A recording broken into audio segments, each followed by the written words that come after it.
This is what it sounds like. Whoa, whoa, whoa, whoa, whoa. I can remember to forget you. What is up, YouTube? What is up, Twitch? It's your boy, Optic Royal. And today we are doing the finals of the Purge Rift Legends Tournament. Yay! How exciting!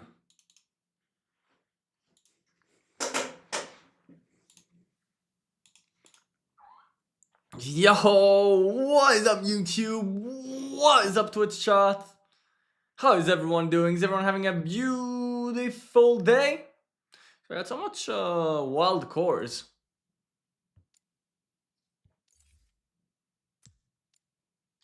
So many wild cores.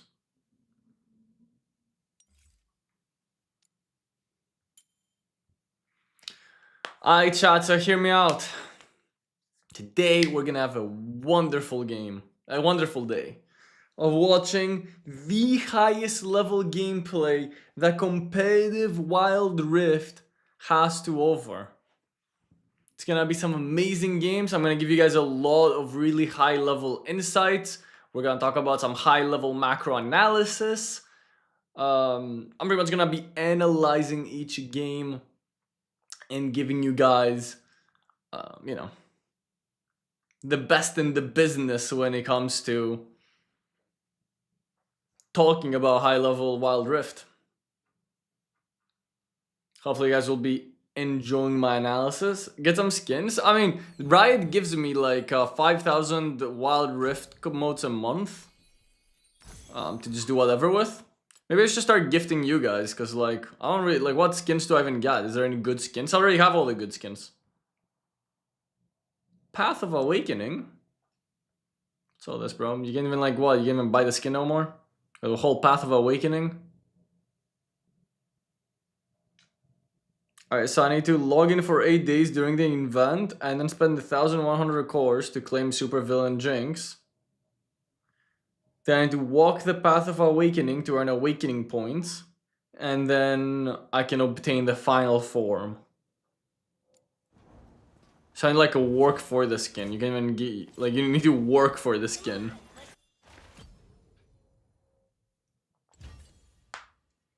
Pretty sure this is Deadly, the ADC, so we'll let him in.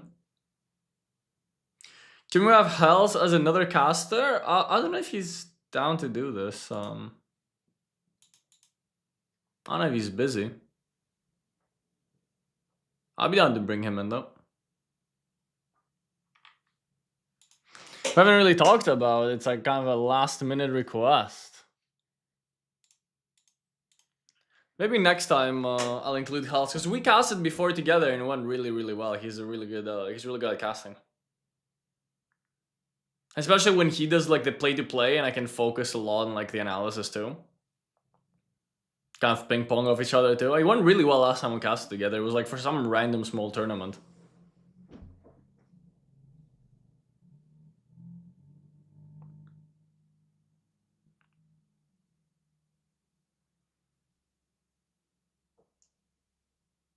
So a recap from yesterday. So yesterday we saw, is Diamond high elo? No. Well, it depends. Up to you. Maybe it is. Maybe you can decide what's high elo. Don't let me influence it. So yesterday, right, we watched International Job Center against the Baguettes and Mangoes versus Vapo. And I think International Job Center actually put up a really good fight against the Baguettes, right? While I think that Team Mango didn't do very hot versus Team Vapo. I think that they got 3-0'd quite quickly. They did show some signs of brilliance, and they did do some good drafts. So I'm not just gonna say, oh, it's over, like it's Goomba over. I do think that Team Mangoes have the potential to upset here for the third place game, But I do think the International Job Center seem like the heavy favorites for this matchup after seeing both teams play yesterday. So after seeing both teams play, I think that International Job Center seems like quite a bit of a better team. So I think it would be a pretty major upset if they lost. But I did see a lot of flashes from Brilliant, a lot of flashes of brilliance from Team Mango, if that makes sense. So I think with some strong individual play, and if they can slightly sharpen up their draft, I can see them definitely win this as well. But I'm more interested in seeing the final game. Because in my opinion, like I think the Buggets are individually better, quite a bit better players than Team Vapo. But Team Vapo looked so clean when it came to like Team Macro, by the way. They were so good in team fights and they were so good at rotations and macros and those invades that they were doing. It was crazy seeing them play. So like I'm not gonna say that it's wrapped up. Like it's gonna be such an interesting finals. And of course we're also gonna be doing a giveaway throughout the stream. You guys are gonna be getting some cool border icons, some cool icons, so stick around for that, of course.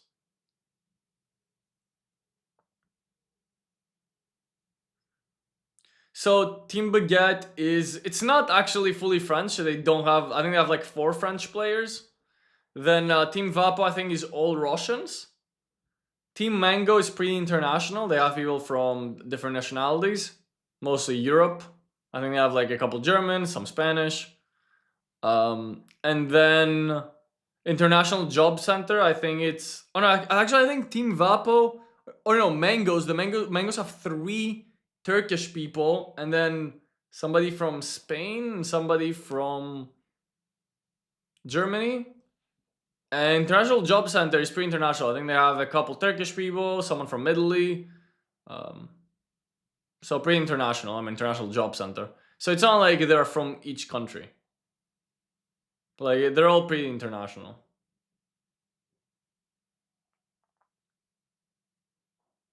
How do we win stuff? I'm gonna do giveaways throughout the stream, so stick around during the stream and I'll let you know when a giveaway is happening.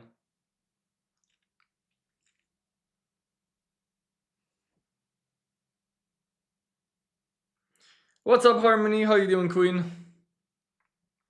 It's a best of 5, and it's not just a best of 5, it's a fearless best of 5.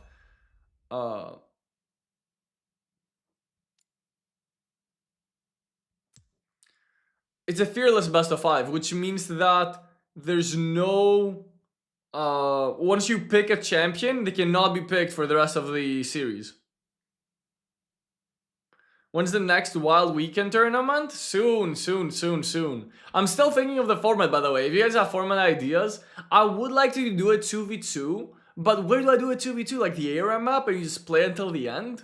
Like, that's kind of what I'm thinking. But I would really like to do a 2v2. The thing is, I don't want to like have to referee every game. I want it to be just, you know, the winner. So I can't be like, oh, first third or first that or first that, because then that's really up to interpretation. It's very easy to lie about winning.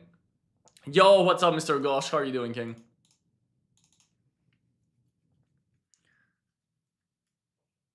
Yeah, it's still best of 5s. It's still best of 5s. And I know that you were here yesterday. Are we going to a different lobby or what?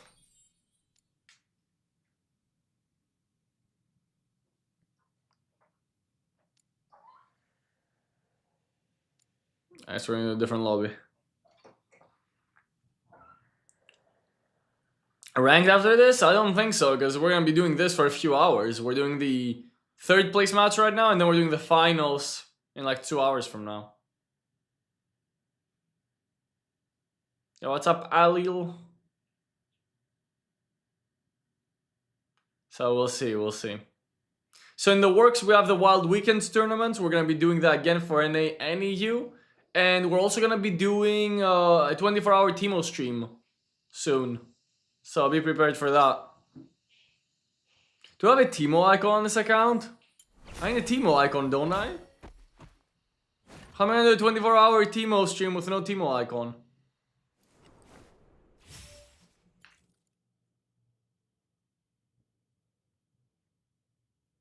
Do I not have a single Teemo icon?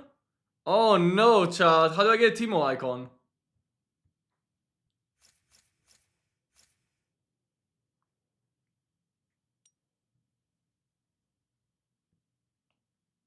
Oh no.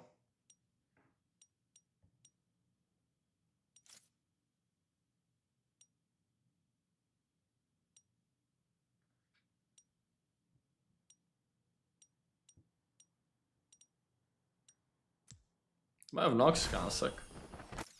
No Teemo icon. That's like an issue. How are we gonna do a 24-hour stream with no Teemo icon? Can we buy Teemo icons?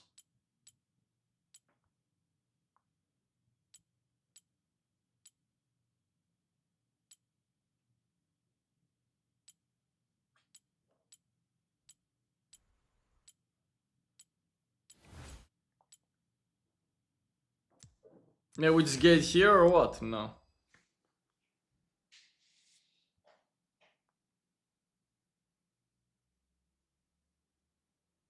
I don't know how any of this works, but I never like bother with any of these. Let's see. Ooh, Underworld TF, sick. Are these like icons? Random skin chests. I don't care about skins, bro. I want icons. The Legend Store, you can do icon collection. What's the Legend Store, bro? I don't know what any of this is. Ooh, I get free skin. Ooh, Tristana. There's one in the cards store. Was an emote. I don't even know what the card do. Is the cards like the ones that you open the packs? Do port chests give you anything? Let me see. Emote. Champion pose. Icon. Okay, there's a chance I get an icon from these. I can buy 2. Okay, I didn't get an icon.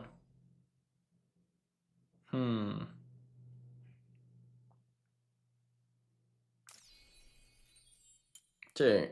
Dude, I have so many to open, bro. I don't want to sit here and open all of these. Bro, I don't want to do all of this. Look, I just have to sit there and click for like 20 years, man. Why have they added this? Dude, Baoud with a 25 stream watch streak on Twitch, dude. Huge, thank you. Use your credit card? How? How can I buy it? How can I buy Teemo icons? I literally will. What's your win rate this season? I think I'm at like 60%. I don't actually know. Let's see. What's our win rate this season, chat? We're at 60.7% in Challenger. Been kind of taking it slow.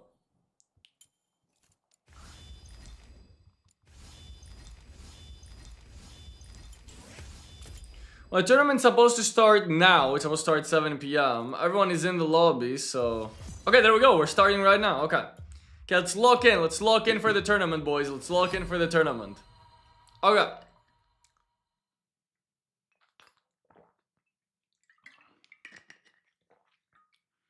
We'll worry about the Teemo icon later. Let's lock in for the tournament. This is the 3rd place match between International Job Center and Team Mango. So these are the teams that lost during yesterday's stream. These are the 2 teams that lost in the semifinals, so they're playing for the 3rd place match. So both of these teams showed a lot of strengths and a lot of weaknesses. I think Team Mango's biggest weakness was probably their drafting. I think they pretty much got outdrafted every single of the 3 games that they lost. But they showed some picks that I'm like, okay, this is kind of cooking, like Aurelion Sol in the last game. The other issue with Team Mango's was their team fighting was really, really weak. Even from ahead, being 4,000 gold ahead, they were just losing team fights, right? What is the prize for 3rd place? I'm not actually sure how the prize pool is distributed. So I don't actually know. But you get more cash for 3rd place than 4th place. I do know that. And dude, 3rd place means top 3, you know, it's not bad. You get bronze medal. So International Job Center, on the other hand, they showed really strong individual play. Especially from Freerun, their mid laner, and from Carlos. I thought their individual play was really, really strong, right? I think where they mostly lacked was they didn't snowball their leads properly. So they were able to get, yeah, this is the first game. This is the first game of the best of five. So they were able to get early game leads against the Baguettes pretty consistently, but they didn't manage to snowball those leads and they would end up throwing later on. Individually, they have the best players in each role in the server. Maybe, because they played so good individually versus the Baguettes. But the Baguettes were consistently outplaying them later into the game. I think, honestly, dude, I should coach this team because like their macro was kind of mid, but their team macro was kind of mid. But their individual play was really strong. And they were just winning. Even the game that they won in the 3-1 series was just straight up and playing better individually. Even like Freeren got solo killed like 2 times by random. He still showed like signs of brilliance later into the game in terms of individual play. Okay, so first place is 2k euro, second place 1k euro, third place is 700, and fourth place is 300. Okay, so there's a pretty big difference between third and fourth place. It's like a 400 euro. This is like 100 euros each. It's not small. This is not just a European tournament. It's the entire EMEA region, which encompasses the entirety of Europe, North Africa, Middle East. Okay, in terms of the drafting, we're seeing some pretty standard things. Nothing too surprising. Nidalee was left open, so of course he's gonna get first picked. We're seeing the Bard Ezreal. Lucian did make it through the draft as well. I'm liking International Job Center's team comp quite a bit more. Lucian top? No, they're gonna swap. They're gonna swap champions later. Doesn't matter who picks the champion. They're just gonna swap. They just wanna pick Lucian right now for the draft. But this is looking very, very good. For International Job Center, I like their draft a lot more. And I don't like the Bard Ezreal against the Nidalee. I feel like Bard Ezreal is gonna struggle to get on top of the Nidalee, right?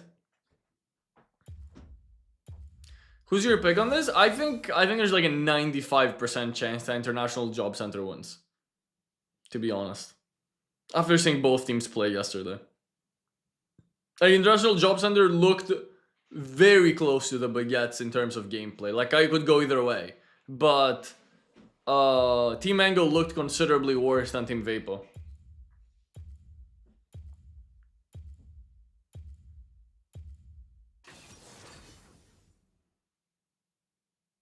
Okay, Ambessa Nar is gonna be banned out. These are some actually solid bans. We saw Carlos play Nar yesterday, and he played that incredible. He was literally beating Fiora 1v1 very consistently.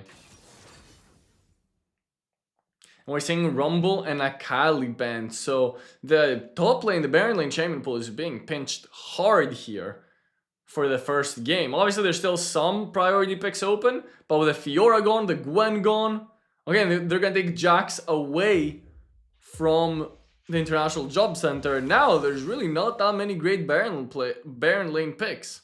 So I'm super curious to see what they go for with all of these champions banned. A Garen would actually not be bad. Camille is fine, but Camille just straight up gets countered by the Jax, especially in lane.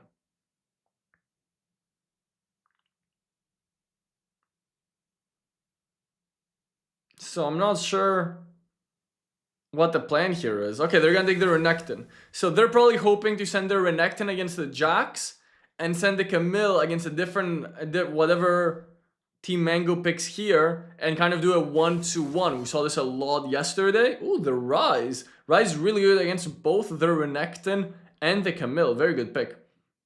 So what International Job Center is gonna look to do is try and send their Renekton against the Jax and do 1-2-1 and send Leona and Lucian in the mid lane.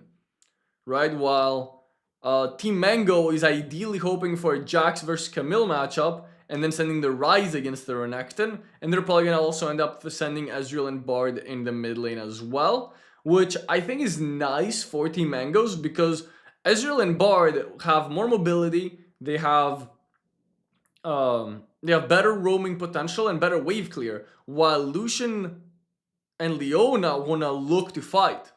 So another thing that International Job Center can actually do here, really high IQ play, is send the Leona mid with the Camille.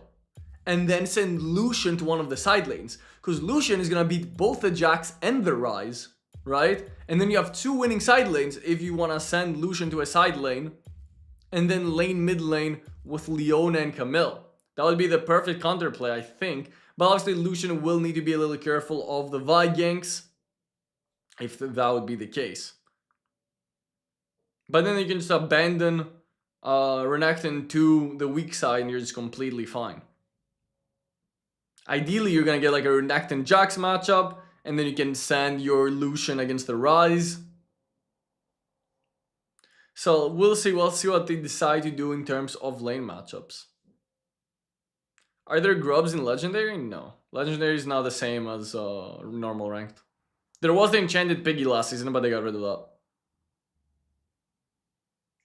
In terms of team comp difference, I do think that blue team just has a better team comp overall. I think that Nidalee is just too good of a champion right now, and giving that up to take Bard Ezreal just doesn't seem like a great trade to me. Especially since you've also left the Lucian up. Like, you got the Ezreal, sure, you got the best ADC, but you're giving up the second best ADC, right? But in the jungle, you're leaving Nidalee to get Vi, which is just not a great situation. And I don't think that Red Team has the dive they need to be able to get on top of the Nidalee. They also don't really have the early game to be able to snowball and defend against the Nidalee invades. So what I'm most afraid of here is blue team just snowballing in the early game, and then you have no way to kill the fat Nidalee, right?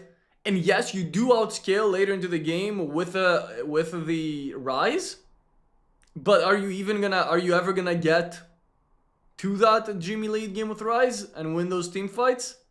I don't know. And then obviously you have a way harder team comp to execute as well, because you're playing with a Bard. Bard is way harder to execute than Leona. Leona just clicks her ult and goes in, right? It's very, very simple. So I think blue team has an easier comp to execute. They have a stronger early game, and they have the champions they need to snowball that early game. And one of the critiques that I made last time about blue team, right, was International Job Center was really good at getting leads, but they weren't very good at snowballing. But they have the perfect team comp to actually snowball here. So, to be honest, like, if I were to say who would win this game, I think there's like a 99% chance blue team wins based off the comps and the players. But I guess we'll see. I'm not hosting the tournament. The tournament is hosted by Purge. They host tournaments in Europe throughout the entire year with pretty decent prize pools. It's sponsored by Riot. So I think this year they've spent like 20,000 euros on these tournaments. And this is probably the biggest one of the year. It's like the final 4 best teams of the year. This is a live game. I'm just doing a 5-minute delay. We're spectating live, but we're doing not 5 minutes, excuse me, a 3-minute delay. We're doing a 3-minute delay before we start to keep competitive integrity fair, right? I don't want people going to my stream from the games and looking at like where champions are on the map.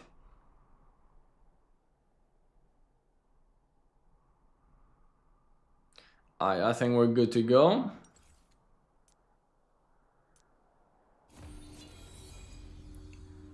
Okay. So I'm very interested to see the lane assignments here. Let's take a look at the lane assignments. So it looks like they're level 1 all running mid lane. They want to scout out and see who Team Mangoes are going to send mid lane.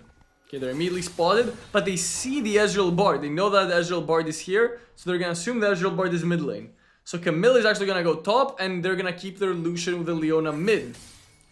But this is absolutely perfect for International Job Center, right? This is what they're looking for. They want to put the Renekton against the Jax, have the winning lane there, and then Camille is a great champion to face off against the Ryze. She can just keep spamming her second ability, and he doesn't need to worry about Ryze's poke. So very good start from International Job Center. They're getting the lane assignments that they like. However, that gives Team Mangoes the mid lane priority with the Bard and Ezreal, which will make it a lot harder for Nidalee to look for early invades. This is why I said I would have liked to actually see Camille, Leona in the mid lane just to be able to wave clear and have Lucian pressure the Ryze in the Baron lane. But this is completely fine matchups for International Job Center as well. I do want to see if Nidalee goes for some early shenanigans. So he's gonna skip the Raptors and go straight to red buff, which just kind of makes sense in this situation because the Raptors were like misaligned because Bard was hitting them. So very good response from Snorlax.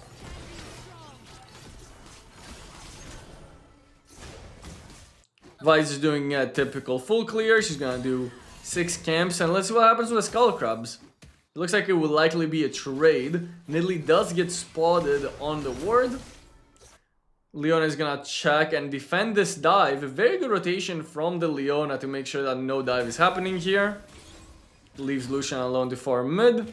And of course Nidalee is now near her strong side, which is the Renekton. Okay, Bard has come to defend any potential dives. Very well played from both teams in the early game.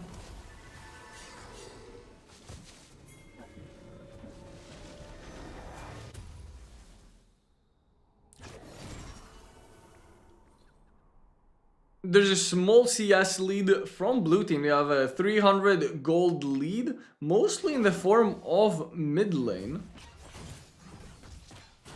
Ezreal has somehow fallen 120 gold behind the Lucian.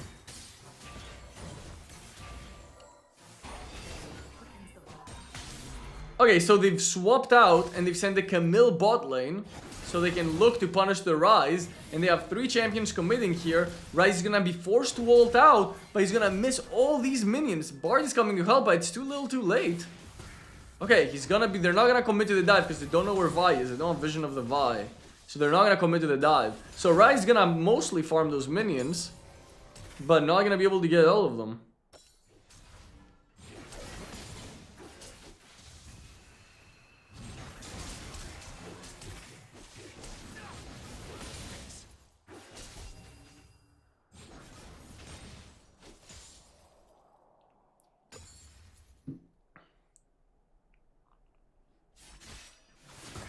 In terms of gold, we're still quite even. So they've sent the Camille now against the Jax, but because... Oh! Yeah, I was gonna say, because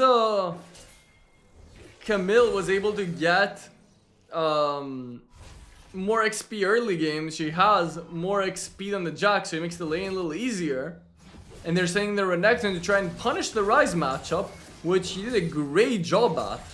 Very well played from free run. And this is something that I didn't really expect to see, because when you play Ryze and you are saying your side lane, you want to keep him safe. So you want to commit resources in the early game to try and keep your Ryze safe. But Renekton is actually able to buy those Magic Resist boots, go in the Ryze matchup, and while technically it should be favorable for Ryze because of the poke, he was able to just get all in the side lane. So I'm not sure what went wrong there because I wasn't fully paying attention, but it's really weird that a solo kill would happen there, and that's a very big mistake from red team. Oh, I missed it again. Dude, what is this cameraman doing, bro? He's missing everything. But there was a gank mid lane with Vi ult, and they've taken down Lucian, who wasted his cleanse before, and I missed that as well, the cleanse miss. So the cameraman is completely griefing here. Maybe I should just do direct camera on.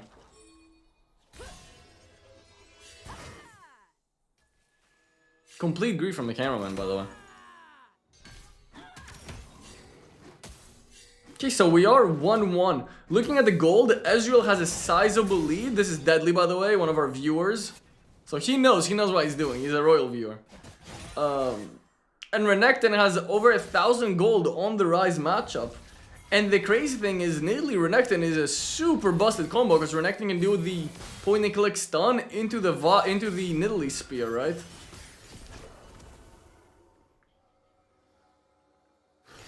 So now International Job Center, yes, they do have a losing bot lane because again, this matchup is just not great for Jax. But it's not that bad where Camille can't lane, right? She can still just spam his second ability. Maybe Jax will get a slight lead, which he has gotten a slight gold lead. But Renekton is just so far ahead of the Ryze now. She has over 1,000 gold up in the side lane. And Ryze, of course, building his scaling items, but he's gonna be behind for a lot of this game. The saving grace for red team is Ezreal getting really fast. He has 5,000 gold, and they're finding the pick. Okay, I put direct camera and send me away. They're finding the pick. But Renekton is in the backline. He's so strong. He's 4 versus 1. They're not able to kill him. He's going in for the Bard, but he might have gotten a little too greedy here. He still has full HP. Jax has TP. This is 5-5. Huge Ezreal ult finds all of them. And they can do the long chase. Ryze has root. They're gonna find the Leona, and the Camille flashes in for the Ezreal. Everyone is so low HP in the red team. Can they clean up? Yes, they can. However, both Renekton and Leona have gone down. Vi goes in again and is taken down as well. Super well played from International Job Center. And Snorlax is gonna be able to clean up the Bard. What a fight. Red team played that super well, but once the Camille managed to roam up, that should have been their call to be like, now we gotta go.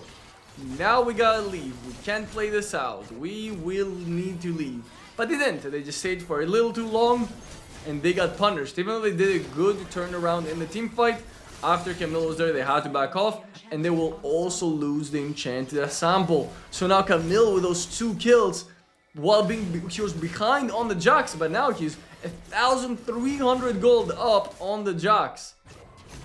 Nidalee is also gonna be 700. Now he's farming jungle. He's gonna end up being around 800 gold ahead of the Vi. And while Renekton didn't really get much from that, he's still gonna continue to be ahead from the Ryze. And Lucian has also managed to catch up on the Ezreal. The Ryze ult is cancelled by the Camille ult, and Ryze will surely be taken down here. Vi comes to help out, and she's gonna be able to stop the Ryze. No, she's not. Camille's gonna find the third ability, second ability, max range, and take down the Ryze. Great solo play from Carlos.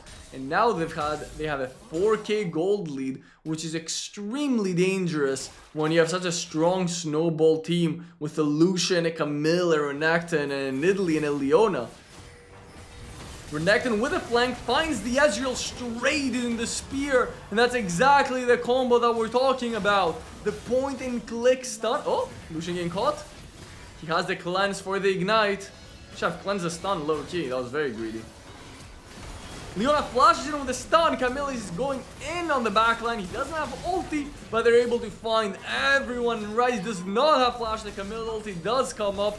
They're gonna be able to clean up the Ryze as well. Jax is coming in for the flank, but it's too little too late. He's not gonna be able to do anything. He'll actually end up going down to the red buff. He goes down to the red buff. Now Ezreal is trying to clean up. He's trying to look for the Nidalee flash from the Camille. Doesn't get the second ability, but they're still able to clean him up after the spear. And they're gonna take 2 turrets and a bunch of kills. I think this was like 6 kills. That's exactly what I was talking about. The Renekton will walk up from the flank. He'll find the stun. He found the Ezreal this time. And then the Nidalee hits the guaranteed spear on the stunned Ezreal, who didn't have cleanse up, I think. Or maybe I don't think he had cleanse up.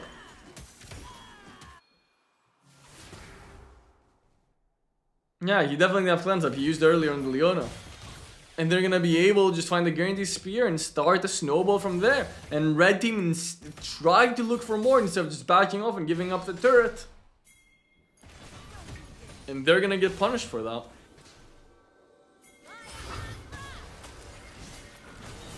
Leona finds the Bard, but the damage is not there. Lucian was not ready for that play. He's a little further out, so Bard is gonna be able to escape. In the side lane, Jax is kind of running away from the Camille, but they do find the Leona. She's just way too tanky right now. Great spear from the Nidalee. Snorlax is trying to find the Ryze. He's 2 levels above everyone. He's level 12, while everyone else is level 10. And now they're using... And this is actually something I talked about yesterday. Teams... Oh. Jax went down in the meantime in the Baron lane. 2v1 for the Camille. Carlos showing that he's just gonna win 2v1. Great use of the Enchanted Ensemble. This is something I was very critical of yesterday. Not great uses of Enchanted Ensembles throughout the 2 games, the 2 series that we saw. So I'm glad they've improved on that. He held Enchanted Ensemble until he found the situation where he can get tier 2 turret. And Camille, after getting the solo kill on the Jax and pushing away Vi, will be able to find a tier 2 turret. They're up 12,000 gold with a very strong snowball team. So they should be able to win. What's really funny is that the Leona is only 0-1-2. There have been 15 kills and the Leona is 0-1-2. And the thing is, he's played well. He's found good engages, but it's not what the stats show. This is why I hate Galio's ages, by the way. Like, this Leona has played really well, but he's only 0-1-2.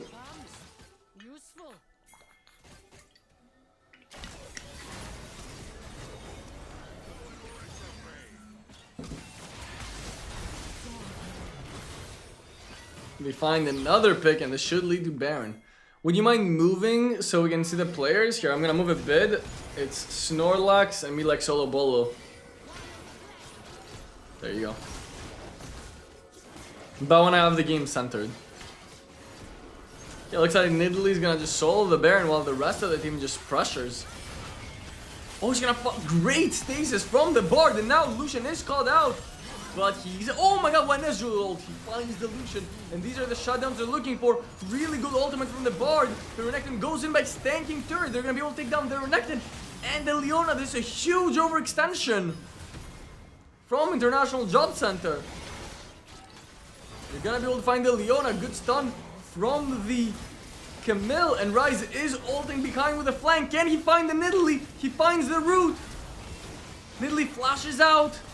Camille is killing the Jax, and they're gonna be able to clean up the Ryze as well. Okay, Camille's way overextended here. And Jax will pick up the shutdown. So really good for red team, by the way. So two things happen here, right? They find a bunch of shutdowns. Yes, the gold lead is still 12,000, but it was 14,000 before. So they find the 2,000 gold lead comeback. What's more crucial is that red team actually wasted their entire Baron. And the Baroned up minions are killing these red minions. So blue team is losing farm as these minions die, right? And then red team is going to be able to farm these minions later on. Okay, this is a good 1-for-1. Italy does go down. So now they're going to be able to stall for longer. Yes, there's still a 10k gold lead, but this is looking really nice for red team. They're going to be able to kind of scale up here. They're going to kill these Baroned up minions. And while blue team was just losing minions throughout the entire play, the Mangoes are finding a way back into the game. And this has gone from a definite loss to a possible win. They're potentially back in this. The Ryze does need to hit 3 items before the next Baron. That's what's really, really important. Camille and Leona are looking for a side lane play, but the rest of their team is not there to follow up, so they're not gonna commit too hard.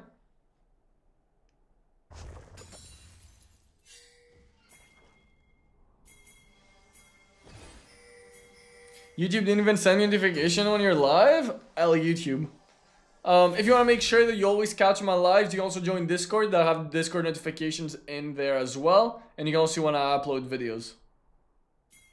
Okay, we got the sound bug again, unfortunately, which has happened a lot, but it is what it is. Great ultimate from the Leona back. Ezreal does have cleanse. They're gonna overcommit for a dive again. Huge Bard ultimate finds 4 of them. Great stun on the Renekton. And Team Mangoes are making the impossible happen. Here comes the Ryze ult with the flank. They're gonna take down the Fiora as well. Jax finds another stun. Here comes the Camille ult. The Yarl on HP. They overextended. They overextended. They forgot their 10,000 gold down and they overextended. That is so sad. And they played that team fight so well. That Bard ultimate was unbelievable from Quant. And Ezreal is looking for the Nidalee, but Camille is gonna take him down. And that is gonna be the ace. And probably the game for International Job Center. Such a well-played team fight, but they overextended. They wanted to find more kills. They could have just recalled, based, spent their gold, been happy with that little win. And this was kind of the story of this game, right? Remember in the early game, in the Dragon fight, this is or the Herald fight, excuse me, the Enchanted Sambo, that is exactly what happened. They found a good initial fight, but then they overextended and then the Camille came and cleaned up. Carlos got that insane lead and he was able to snowball the game from there. Showing just the damage and the runes for those of you that are curious.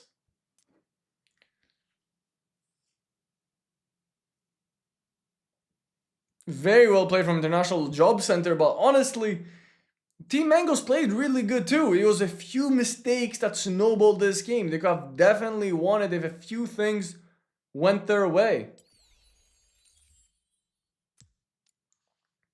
And that's gonna be game one. What a banger. Party's full.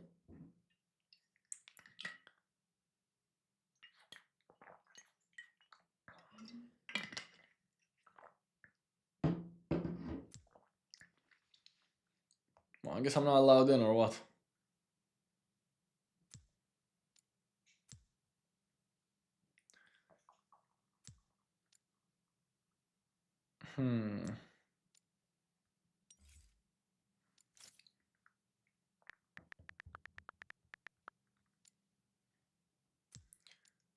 Any inviters? There we go.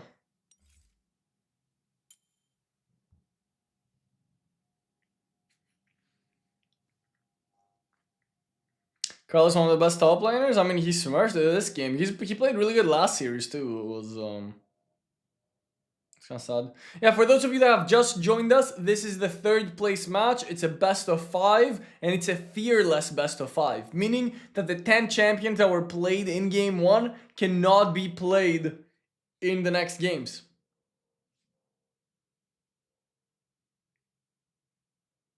Was it Renekton mid? I mean, what they do in competitive Wild Rift very often is they do a 1-2-1, where they take their dual lane and they put them mid lane, and then they have 2 side laners. So they had a side lane Renekton and a side lane Camille, and then they sent Lucian with Leona mid.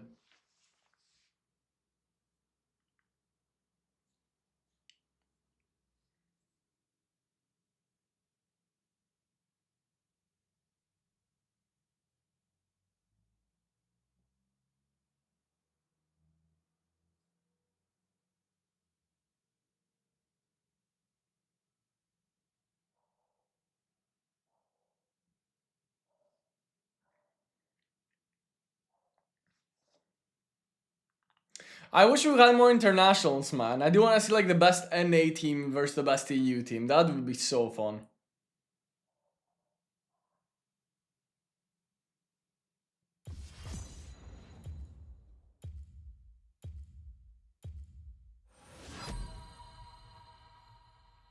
Yo, be back. Thank you for the £2 donation, man. I play with and against Carlos. He's cracked. Yeah, I mean, I remember him from like back in the day when I used to play like Wild Rift esports. Like when Riot had like supporting tournaments. He was like really promising coming up back then. He wasn't like the best top laner back then. Like Random and Lonely Kid were probably the best ones. But he was like up and coming, and you could see a lot of potential. So I'm glad how cracked. It's really awesome to see how cracked he's become now. NA pro players are a lot better. This is something I do believe in. I think the best NA players are slightly better than the best EU players, but it would be close. Like Starting kind of has like a team, right? With like Lebmont, Gume, Mali. Like that team is absolutely cracked when they play in like NA tournaments. Like it's straight up unfair. And like when we did have esports, NA was performing better in internationals than the EU as well.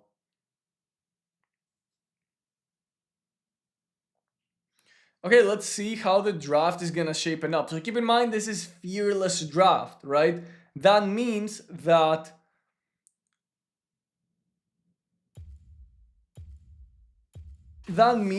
all of the champions, the 10 champions that were picked last game, are not available for this game. They're all banned. So we're not gonna see an Ezreal, we're not gonna see a Lucian, we're not gonna see a Leona, and so on.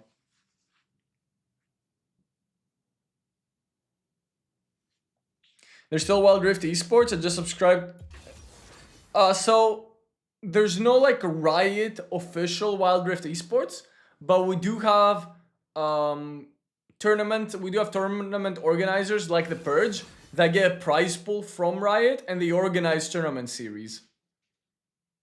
So it's not like official Riot Esports, but it is kind of esports, right? It's Wild Rift tournaments. So EU has had this for years now. They've had this for like 4 years.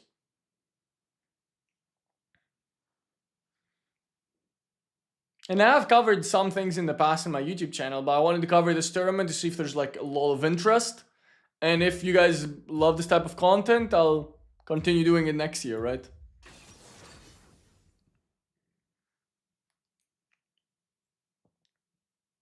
No one is freezing away, by the way. No one cares about dragons. I mean, I'm telling you that dragons are piss useless for a long time. But it seems like in competitive, they take it even a step ahead of that. They don't even take the dragons. They don't even think it's worth the time it takes to kill them, which I disagree with. I think if it's convenient, yes, like farm it like a camp kind of, you know, like obviously don't go completely out of your way for dragon, but you might as well take it if you can, right? It's not official. It's sponsored by Riot, but Riot is not the ones who run it, if that makes sense. Drakes are shit, and Freezing Wave only works on top when you want to stack suit dive, but the jungle at the moment full clears. So what I'm a big believer of is freezing in the mid game, Josh, and I haven't seen any team really do this.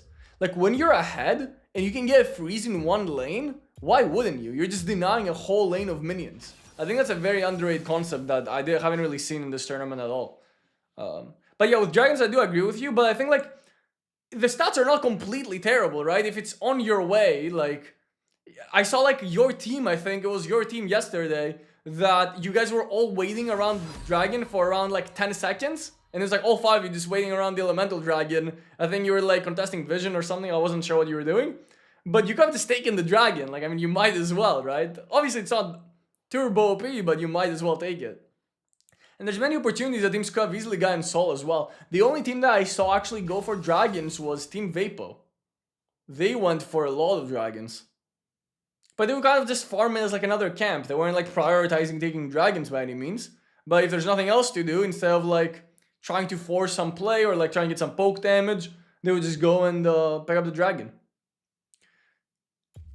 We don't really care about dragons at all. Instead of doing dragon, we don't even want to waste our time because of tempo. Yeah, that's kind of what I've noticed. I don't know how much I actually agree with that. Like, maybe you guys are right, but I feel like I've been the biggest believer of dragons are useless, piss useless for like 3 years now. But I don't know if they're that piss useless, where like, it's better to kind of like try and get like a bit of tempo or kind of try to like poke down mid lane or maybe clear a few wards in the jungle. Like, I don't know if it's that useless. Especially, like, I think, Ice Soul gives, like, 7 ability haste to everyone. Like, that's not terrible, right? It's an okay stat. Like, it's still, like, 600 gold worth of stats for the entire team. Maybe a little more. Dragon gives 0 value, it gets a free dragon and don't lose anything. We take it, otherwise we don't care. Yeah, I mean, yeah, I'm saying if it's like free, if you're not gonna lose anything. But I've seen teams, like you said, care more about like maybe getting like a couple of wards or like clearing out the enemy jungle in terms of like vision, or like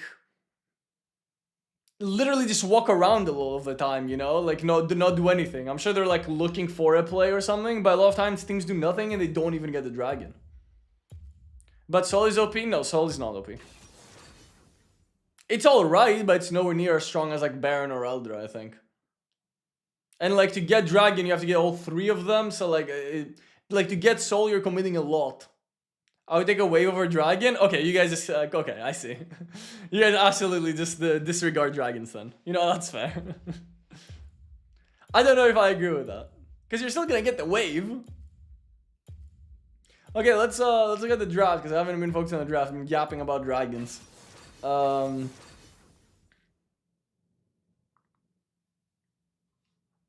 Mountain Soul is actually the weakest one. I think the only one that's worth is Infernal with a good comp. Okay, let's see what we have. So, the priority picks that were given out are Gnar and Gwen. We're going to have a very strong teamfight comp, and we're seeing a Shen. This is a pick that I think is very underrated, and we're going to see a Shen this game. And we're seeing a Vladimir Draven from International Job Center. Oh, shoo. Dude, the Draven. Would you have the Rakan Zaya combo? Looking like a strong draft from both sides. Obviously, I think that blue team just has a straight up way better draft. But Yeah, I just think blue team has a better draft. Like, obviously, I know that they're the weaker team, but this could be their game. The draft just looks better. Like, Gnar is not going to be able to bully Gwen in the side lane. Their team fighting is just considerably weaker. Okay, looks like Carlos is the one playing the Vladimir and free run on the Gnar. We saw Gnar on Carlos yesterday, and it was really, really OP.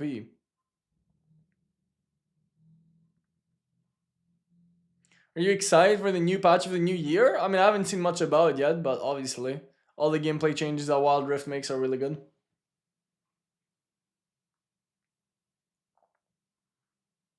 Absolutely loving this. Not as cool as your AAA ARM tournament, though. Dude, facts.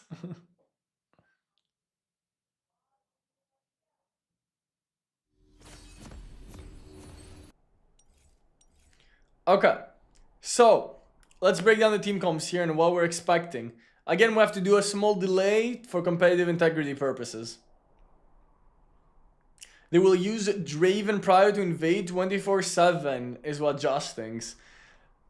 But like, what are you invading with? Like with Vladimir? I'm assuming they're setting the Draven Thresh mid against the Xayah Rakan. But even if Draven has Prio, are you really gonna be winning that fight? I guess the early game of blue team is really, really weak. And they can look for invades. But even if Shen falls down a couple of camps, how do they deal with Ornold into Gwen just running you down in the late game with Shennold? Like, how is Draven ever gonna survive this whole lane?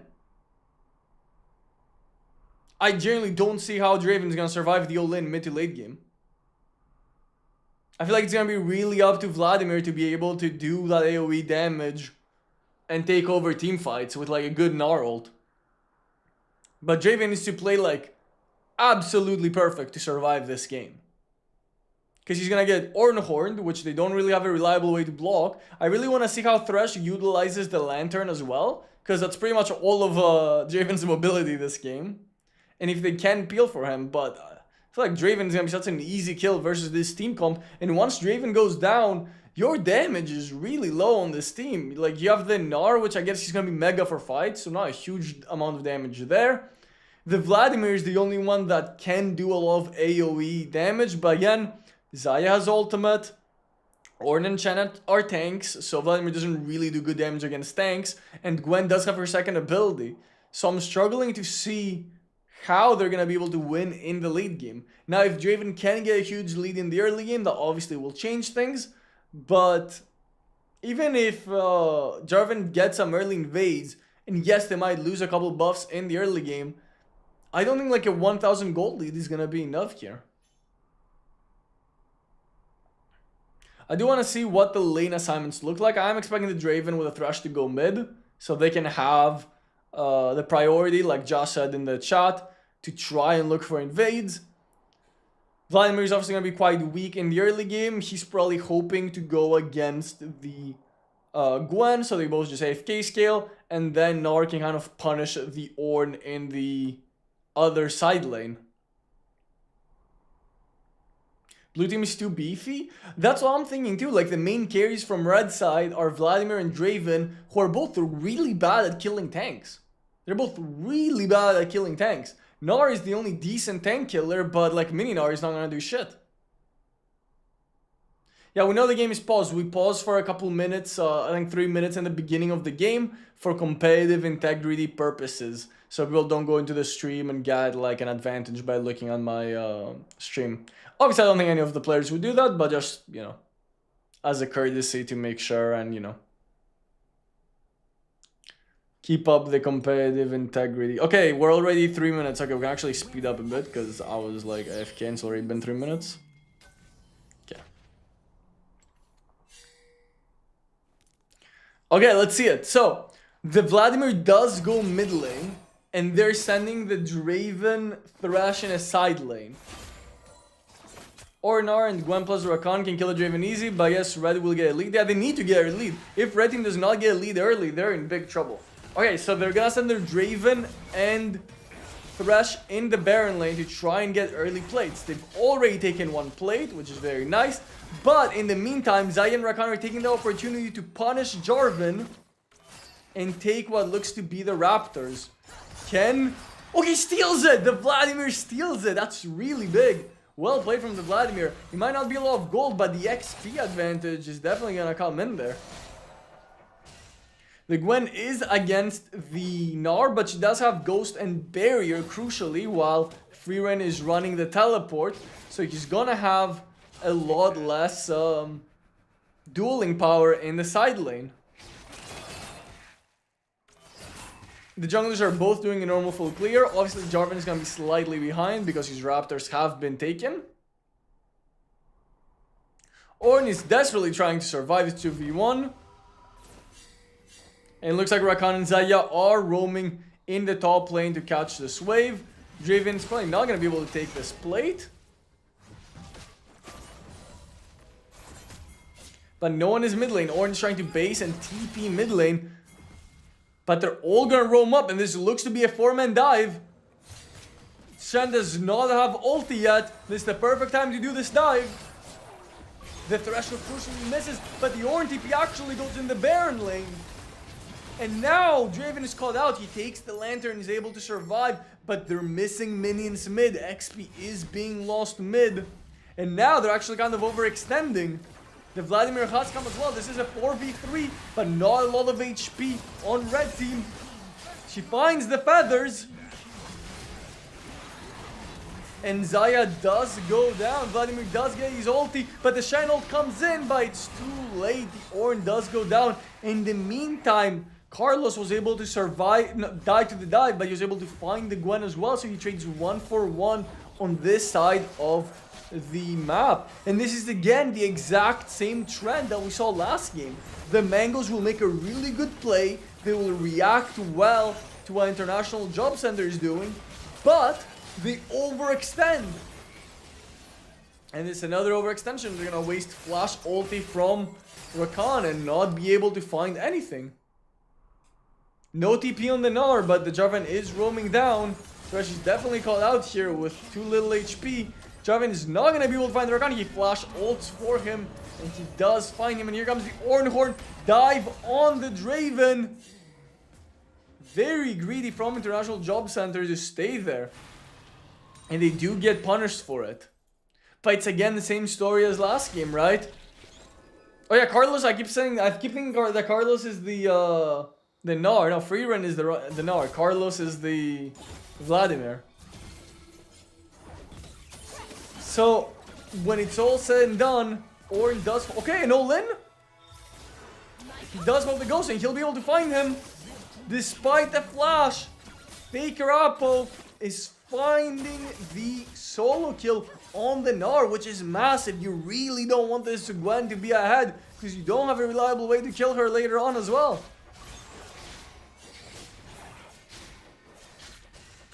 If Team Mangoes can keep doing great reactive plays, but then not overextending themselves and getting called out after, they can definitely equalize the series here.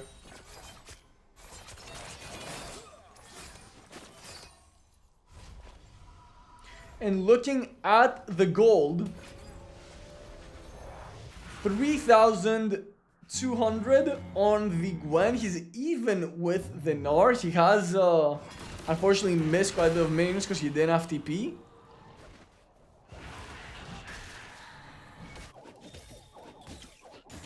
Slight lead on the Draven of 300 gold, but that's really not enough. When you're playing Draven, 300 gold is not going to be enough of a lead.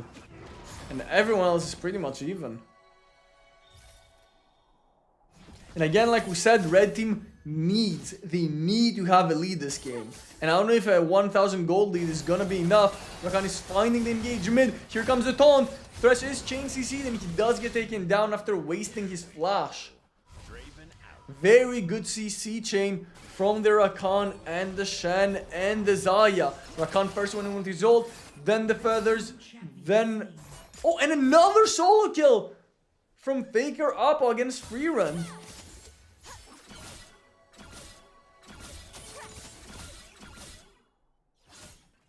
That is another solo kill.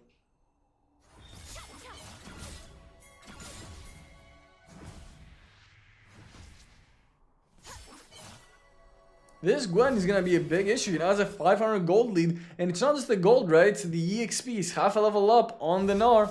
He does have TP crucially here, so Gnar is gonna be able to push to this wave and get priority for the objective, but there's an engaged mid lane. Xayah does have ulti, she does have flash and cleanse, but she's not using them. She's being patient with her abilities. Shen ult comes in, finds the Thresh, who has no flash. They're able to take down the Thresh. He flashes away. He's gonna survive the Vladimir ult. Only one kill so far, but the Gwen has gone straight into the mid lane. Mega Gnar is here. Can he make a play with it? He finds the ulti on the Gwen. Rakan is trying to save the situation. Huge blast charm. But there's no damage coming in. Xayah is too low HP, and Draven's gonna flash in yet another one. And it's the same story again. Team Mangoes finds a good play, but they overextend in the fight. They didn't have damage coming in from anyone. Yet Rakan, Shen, and Ornn tried to make a play, but Xayah didn't have the HP to follow up. And when he did try to follow up, he ended up going down to a flash auto attack from Draven, who now has 6,700 gold. He's super far ahead, and this is exactly what International Job Center was hoping for. Draven is on the side trying to look for steal. He's very low HP. No, he does not. Shen gets the smite. Here comes the Jarvan ulti. And they're gonna be able to find the Shen. Vladimir is looking for a dive in the bot lane. Gwen pops the ghost. I don't know if Vladimir can survive this. He has no pool. I don't know why he's so overextended, but big misplay from Carlos. And he's gonna go down and give another solo kill to the Gwen, who has gotten 3 solo kills in this side lane. Really well played from Faker Oppo this game. And he's now looking for the turret, which could be a little greedy with Jarvan nearby, but he does have the honey fruit. Jarvan is the only one here. He's getting decent turret damage. In the meantime, Gnar goes down in the side lane to the Ornn and the Shen. And keep in mind that the Ornn has greeded for the Heartsteel. He wants to be that late game unstoppable tank. He's gonna have too much HP for Draven and Vladimir to get through. And he has 3 kills now. He's an extremely fed Ornn with the greedy Heartsteel. So he's gonna be absolutely unkillable later on. Get me another Heartsteel stack, thank you very much. Ornn does have TP, but this could be the turret going down in the Baron lane. Vladimir should be able to take it before Ornn can TP back. Let's see. Now he's gonna run away, which he definitely didn't have to. He just doesn't really have enough vision to really be able to tell where Shen is. So he's gonna just leave the turret. Faker Oppo continues to pressure in the side lane with a fleet footwork on the Gwen. Mega Gnar is coming up, and Draven can roam down here. But it's still a 4v3. Jarvan is not there. He's on the other side of the map.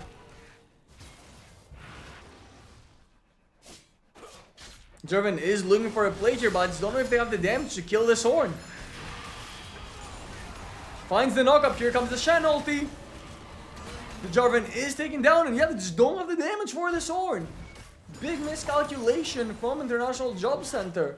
And their lead continues to dwindle. Their only saving grace is that Draven has 9,000 gold. And you can see the damage is not bad. He finds the cleanse. Rakan still has the ulti, but he's not going to be able to change down. Wait, he didn't even get the cleanse. He has Quicksilver already. Okay, the Draven has Quicksilver. She has Quicksilver and cleanse to be able to survive this onslaught of Shen, Rakan, Ornn, and the Gwen. Okay, he's looking for an all-in. Tricky situation for the Ornn. He flashes over the wall, but Carlos is gonna find the 1v2 solo kill. He does have that Riftmaker stacked up, so in the long run, he is slowly able to do enough damage to the Ornn, who was quite fed. But now, if you look at the gold, after that kill, after that shutdown, Vlad has 8,700 gold and Draven almost 10,000. And this is the snowball we're talking about. This is why International Job Center needs to do this game. They have a 3,000 gold lead here. And it's on their carries. Big hook from the Thresh. Shen finds the taunt, but there's no Ornn there. There's no TP. They're trying their best to defend this turret. and they will manage to. Ornn is coming up mid lane now, but very low HPs on Team Mangoes. It looks like he's ulting the wave. No, he finds a 3-man ult to the side, knocks out the Jarvan, but there's still no follow-up, right? Their HP bars are too low. Shen does have his ulti, but he's very, very low. Rakan is very, very low. They can't find that engage. And crucially, they're getting a huge tempo advantage because Draven is canceling all the recalls. And now International Job Center has completely succeeded in their plan to get that early game lead, but this Baron might be a little too greedy. Gwen is going in with the Shen ult. Draven and Thresh are completely zoned out, but huge Mega Gnar ulti is able to completely disengage the fight. Team Mango is not done yet though. They're starting the Baron, which could prove to be a mistake. In the meantime, Vladimir finds the mid turret and he finds a 4-man ulti. He goes in for the pull. However, he doesn't want to overextend. He doesn't have the stasis, so he's gonna run away with his phase rush. But overall, they get what they wanted. They got the mid lane turret. But now there's still a 3,000 gold lead. It's mostly on the Draven and Vladimir. But will that be enough to take down all of Team Mango? Team Mango is waiting for their 3-item power spike. This is when they're gonna be insane. Did they invite you to stream the tournament? I'm just co-streaming it. I got permission from them to co-stream it. So I'm just kind of just doing it on my own. They have an official broadcast that It's Stewart is doing. Okay, Vladimir is called out. He doesn't have pull. Great Ornhorn. And he's not going to be able to survive. That's a really, really good pick from Team Mangoes. But are they caught out here? 3 members are moving.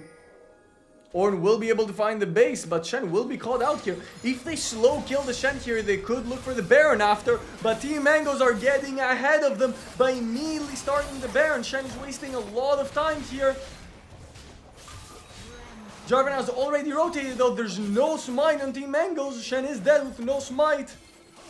And it looks like they just leashed them the Baron. Draven and Thresh are not there, so they're fighting the fight. Huge overextension for International Job Center, but now, what? How did they both take the portal?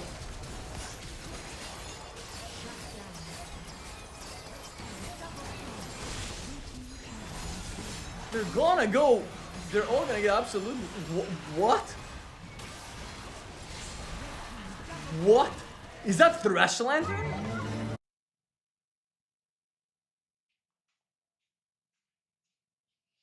Oh, my game froze. No, I want to rewind, the game froze. Oh no! Was that portal into Lantern? I wanted to see that again, man. But my game just froze when I went to rewind. I think Thresh leaves the Lantern, takes the portal, and then Draven takes the Lantern, he follows in. I have never seen that before.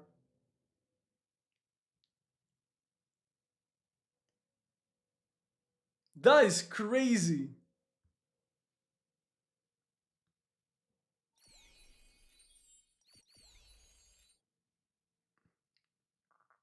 It's popular? I've never seen it. Maybe it's because I only play solo queue, so I don't run too many duo queues doing that shit, but I'm reopening. It's all good.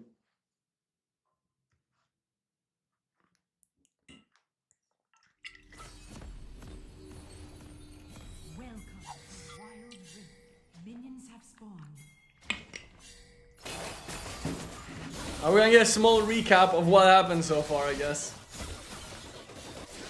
Small 8x recap.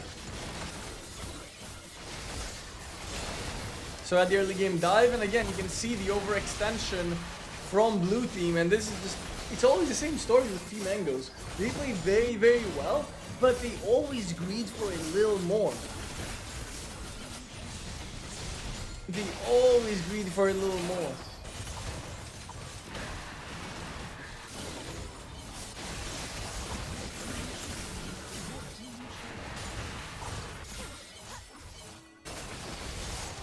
Few technical issues, unfortunately, but it is what it is.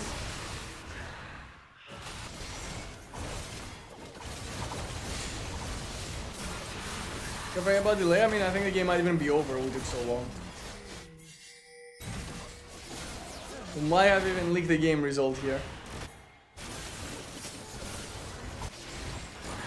No, it's not over yet. It's not over yet.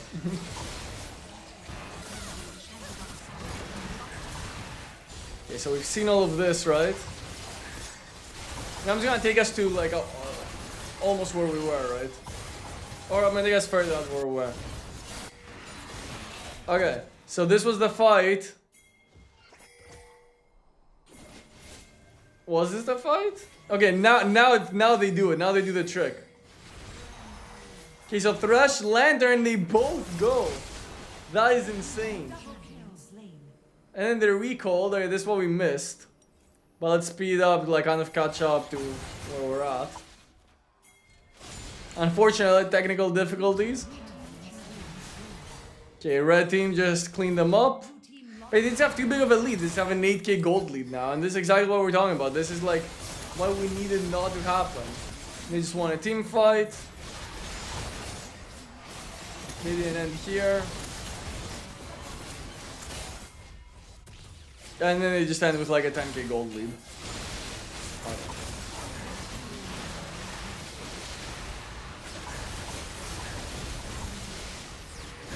Okay. Okay, we get it. Unfortunate technical difficulties, but it is what it is.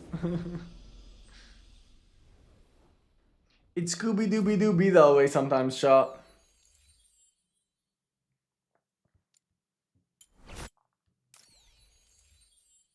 It's Scooby-Doo be that way sometimes.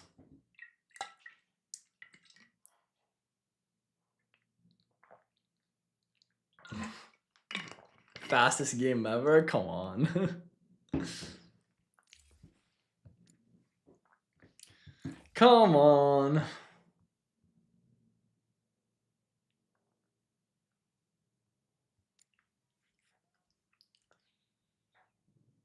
Okay, let's say figure out how to get the Teemo icon in the meantime. I've been trying to get a Teemo icon. Okay, so go here. Go here. Someone give me like a guide on Discord.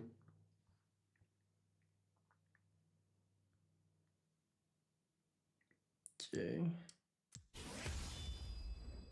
Okay, somebody gave me like a perfect... Oh wait, it's not here though.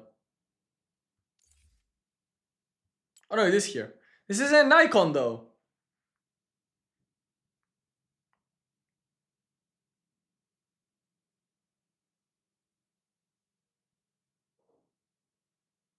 Oh, this is the item one. Okay, let's get the...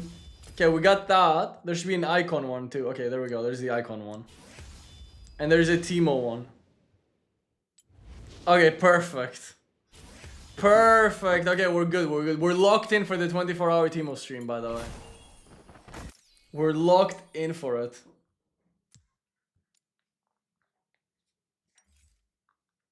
Yeah, dude, never trust a Wild Rift client, bro. Never trust a Wild Rift client. I doubt that the players are thinking deep about the stuff you speak about, but I like your perspective. They definitely are, by the way. These are good players. These are no low elos, chat. These are good players. They're 100% analyzing team comps and like understanding their win conditions the way that I'm describing, just so you know.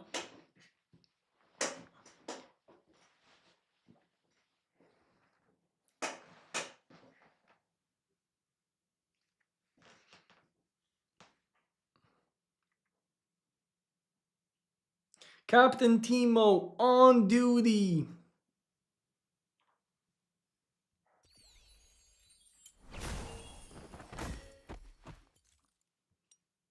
Alright, let's remove the borders, unless we have like Teemo ears or something.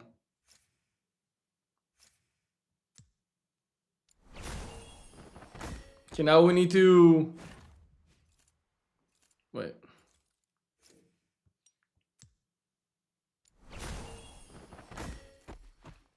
Edit backgrounds, get like a Teemo background.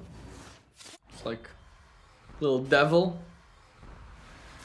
Yo, Relson, thank you so much for the $5 donation, man. Appreciate the support. Thank you. Huge.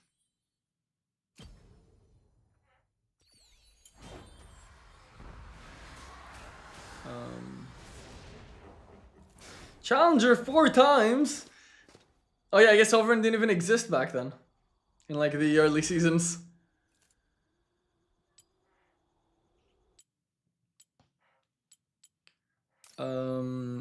What is Timo? Okay, when do you go, how do you change your like scroll wheel?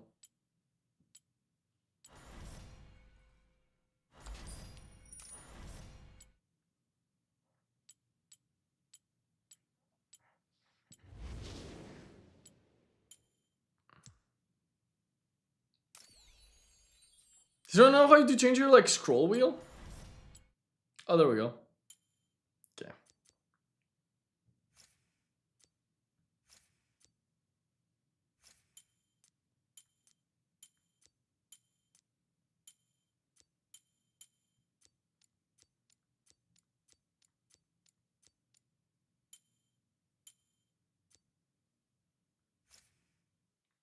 Do you have another Timo one by any chance? We have another Timo one?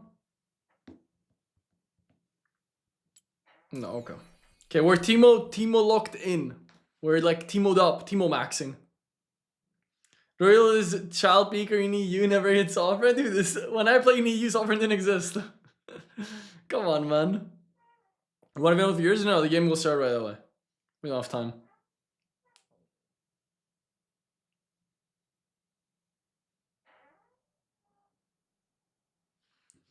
Okay, so this is 2-0 from International Job Center. And Team Angles are showing the same mistakes that they've shown all series long.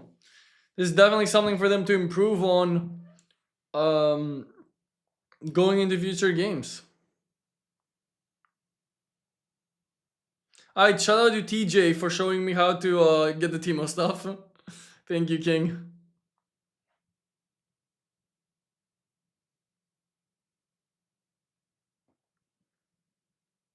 I think I had a different Timo icon though in like DNA server, but that could have been like an older one.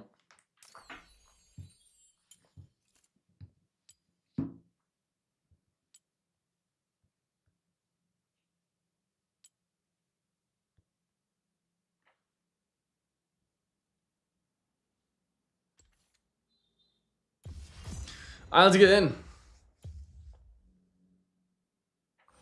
So International Job Center is red team this game, and Team Mango is blue team this game, if that wasn't clear. There's no world tournaments in Wild Rift for me to join.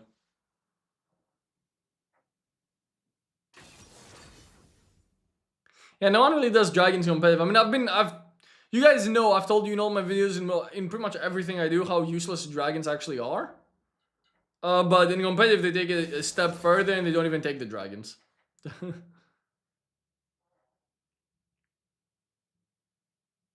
Like, Dragons have been eating buffs forever. Yeah, it's 2-0 for International Job Center, which is the red team right now. Okay, International Job Center absolutely hates Aurora, because I've seen them ban her every single game, always. Not a single time have they not banned Aurora. Why did you join this tournament? This has been like months to qualify for this. When I came to EU, I wanted to make like a content creator tournament. Like a content creator team, but the other content creators didn't really want to. Why replaying the game? This is a different game. It's a best of 5 series. So it's first to 3 games. The finals is just right after this. Once this finishes, we're gonna get started with the finals.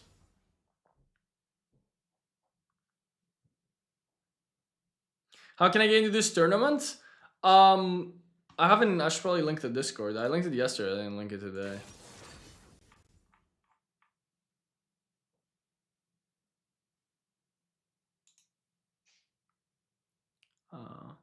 So there's the Wild Rift EMEA Discord, which I will link now in the chat.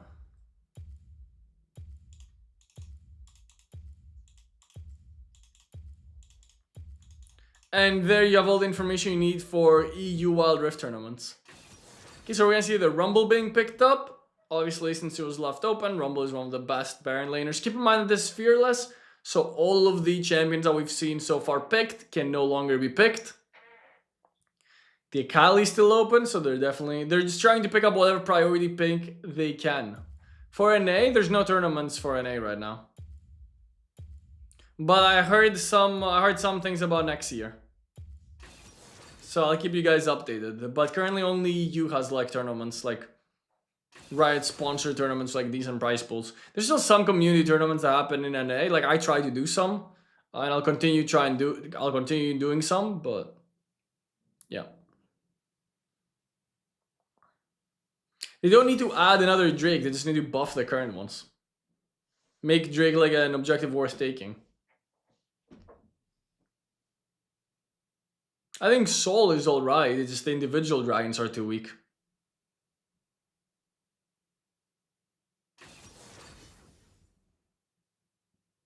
Dude, I talked to a few content creators and they didn't want to do a content creator team. No one was like down with the idea. Kirks didn't want to do it, House didn't want to do it.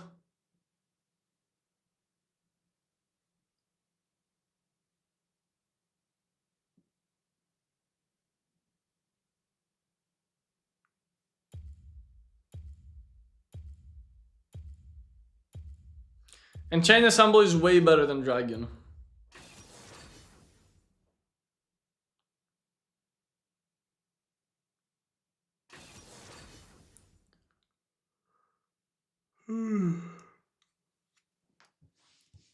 With Soul is worth, I think Infernal is probably the strongest one, but it depends on your team comp. Right? Some champions benefit more from Infernal Soul, some champions benefit more from Ocean Soul.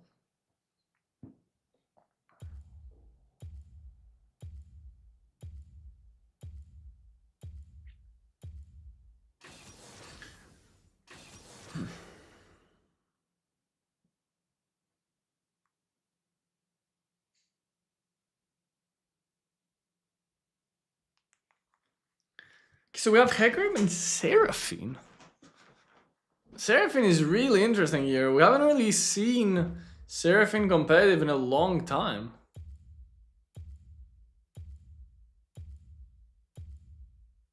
Dragons do matter in the late game, only if you get Soul. If you don't get Soul, Dragon doesn't matter. Like the stats it gives are too low, it doesn't really matter, it doesn't do anything.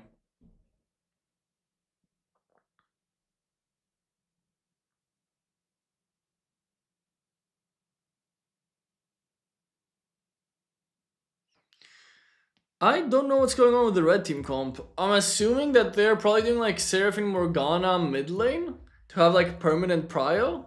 And then like Hecarim jungle with Akali side lane, but they should get like someone to do physical damage.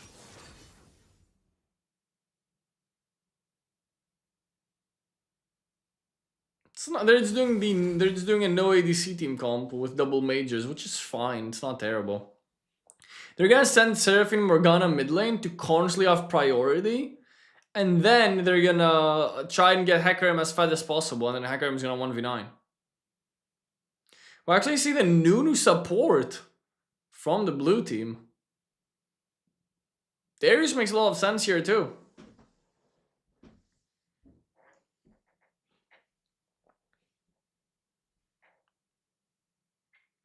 Morgana is useless? No, I mean, they can get permanent priority mid lane with Morgana Seraphine. It's not bad.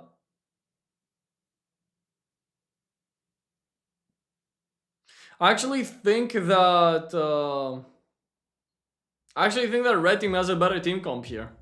Like thematically, they have a better team comp. Like it's gonna be so hard to stop Hecarim and Darius from 1v9ing this game. Like with Morgana shield and Seraphine ult, I think red team actually has a way better team comp.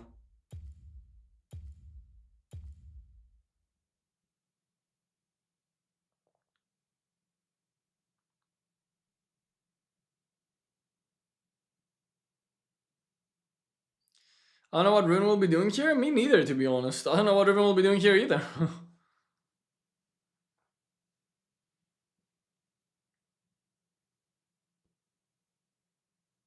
No way red team win this. I think they have a better team comp, straight up. Like the Morgana Seraphine, like they're just running Seraphine APC, she's gonna be going AP, right? Instead of a usual ADC champion. But they have Hecarim to deal consistent damage, and they also have Darius to get rid of the tanks, right? Like, they don't need to worry. Like, your usual issue if you don't have an ADC is how do we kill the enemy team's tanks? Like, how are we gonna kill Garen? But they solved that problem with Darius, right? Darius is gonna kill Garen very easily.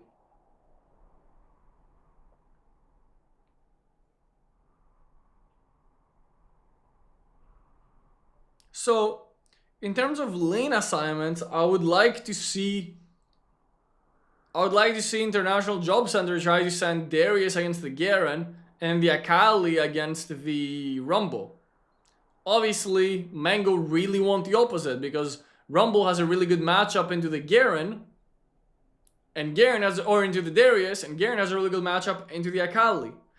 Actually, Rumble is running. He's not running Grasp. He's not going for the tank Rumble. He's running First Strike. So he's looking for damage Rumble. He's looking for big ultis into the backline. And Seraphine is running First Strike, so he's going to be going for AP Seraphine build. He's going to be doing for damage Seraphine to get these massive AoE ults in team fights. While Morgana is kind of going to be supportive, but obviously she's going to be spamming her second ability in mid lane.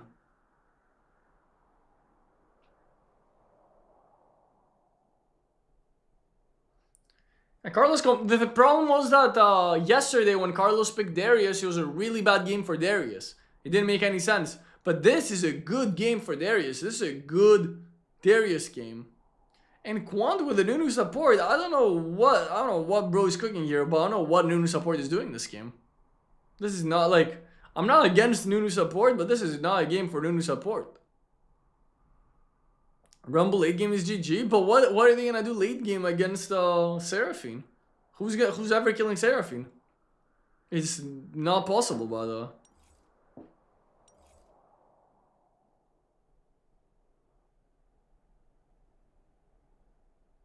I like red team comp more, I'll be honest. I think this is a really, really smart draft. And they have gotten the Akali as well, which made it to game 3 without being banned. Akali's one of the strongest picks in competitive.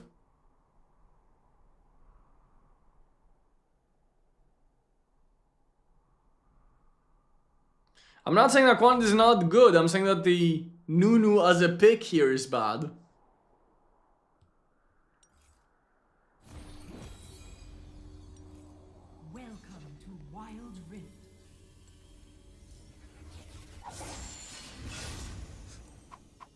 Alright, let's see it.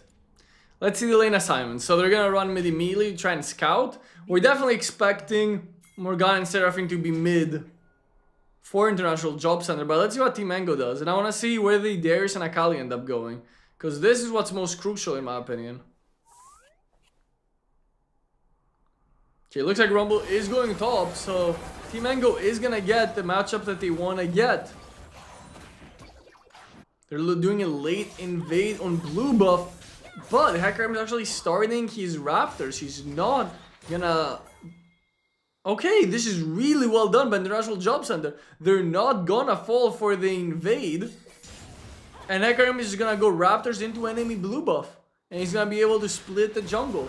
Very well played by International Job Center to read this invade.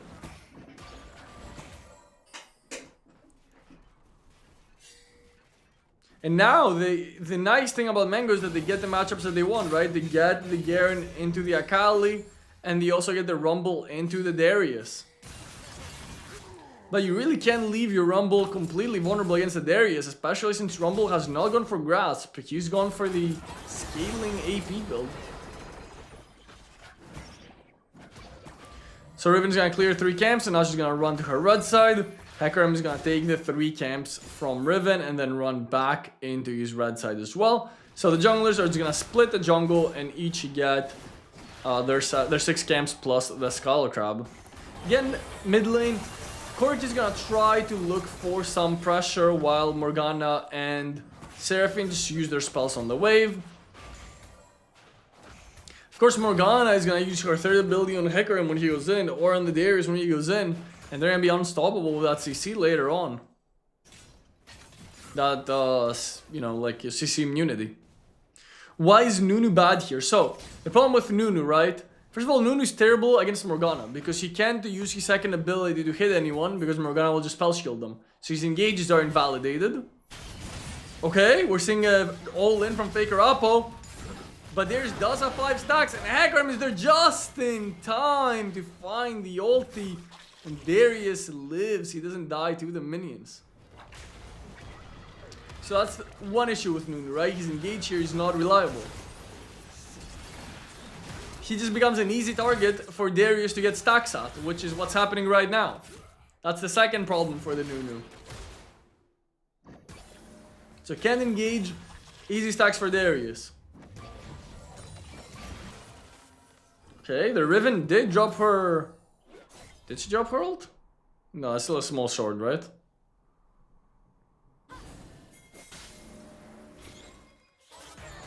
Okay, they find the root on the Riven. Hecarim is collapsing, but Hecarim doesn't have ulti yet.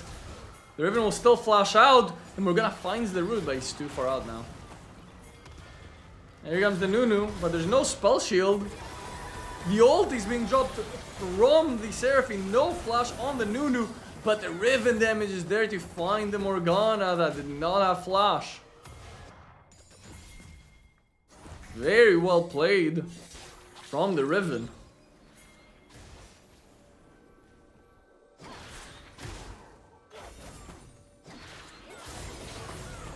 And they're looking for the invade now. Akali does have her ulti. Hecarim does have his ulti too. That might have been an overextension. Akali does survive. And they crucially get the blue buff. And now they're trying to run away. No mana on the Hecarim, so they will get away with this invade. Very well played from Team Mangoes. Good invade. Now keep in mind that Darius is still ahead of the Rumble. He does ult for the wave. He's looking for the all-in. There is still barrier on the Darius. He might find him here. He does have the overheat. Gets the heal. He still has barriers, so Rumble is not going to be able to continue fighting that. What is this? We're co-streaming, casting the Europe, Middle East, and Africa, the EMEA region season finals. So these are the best teams in Europe. We're now watching the 3rd place match, and then we're going to watch the finals. And I'll try to give you guys some high-level analysis of like 5v5 organized Wild Rift play. So hopefully that will help you guys a bit. Okay, Morgana's looking for a Hex Flash. Hex Flash first ability. Nope. The Gary is just absolutely chilling against the Akali. It looks like he's also going for a full tank build, so he's going to be getting the Heartsteel.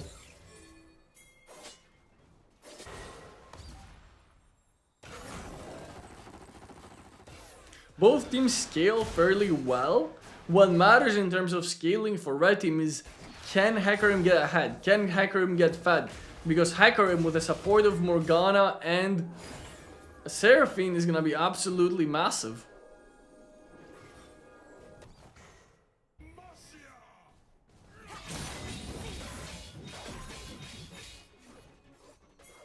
Royal is helping us learn from high elo games. I mean, this as high elo as you can get, right? These are literally the best players in Europe. They're all on comms together. So this is as high level gameplay as you can possibly get in Europe.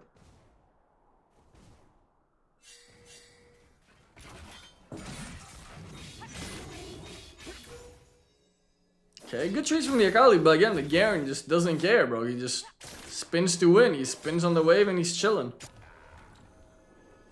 Okay, here comes the Enchanted Ensemble contest.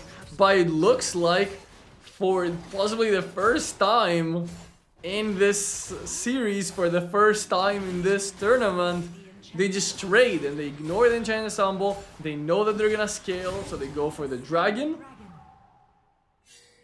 All they want is their Hecarim to stay ahead. He currently has more gold than the Riven, but he needs to stay ahead to continue pressuring.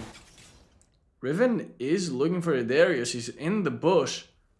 So look, this is very, very sneaky. He's gonna walk in the bush. Riven is looking for an all-in.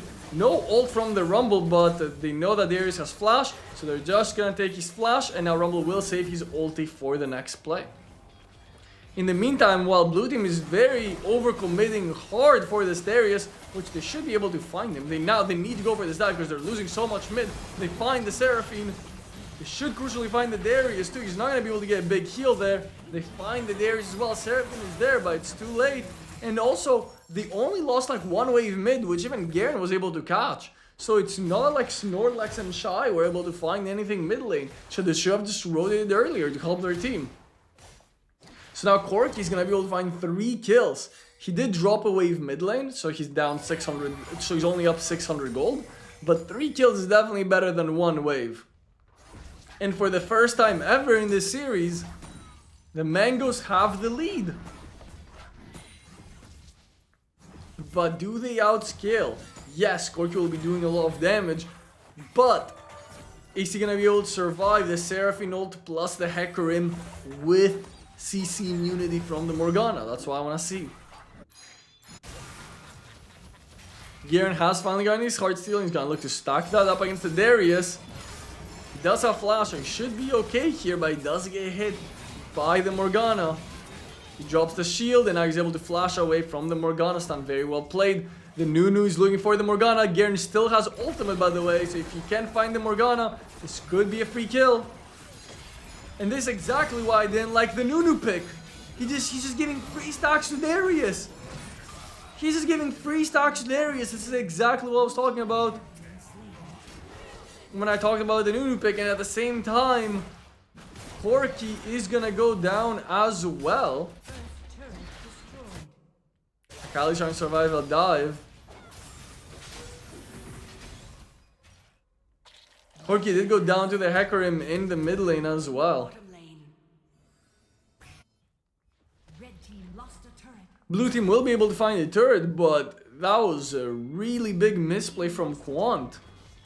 And again, the CC immunity on the Morgana to block the initial snowball, and then Darius just stacks on him. He goes to ult, Darius grabs him, the ult is cancelled, and he's just giving him free stacks.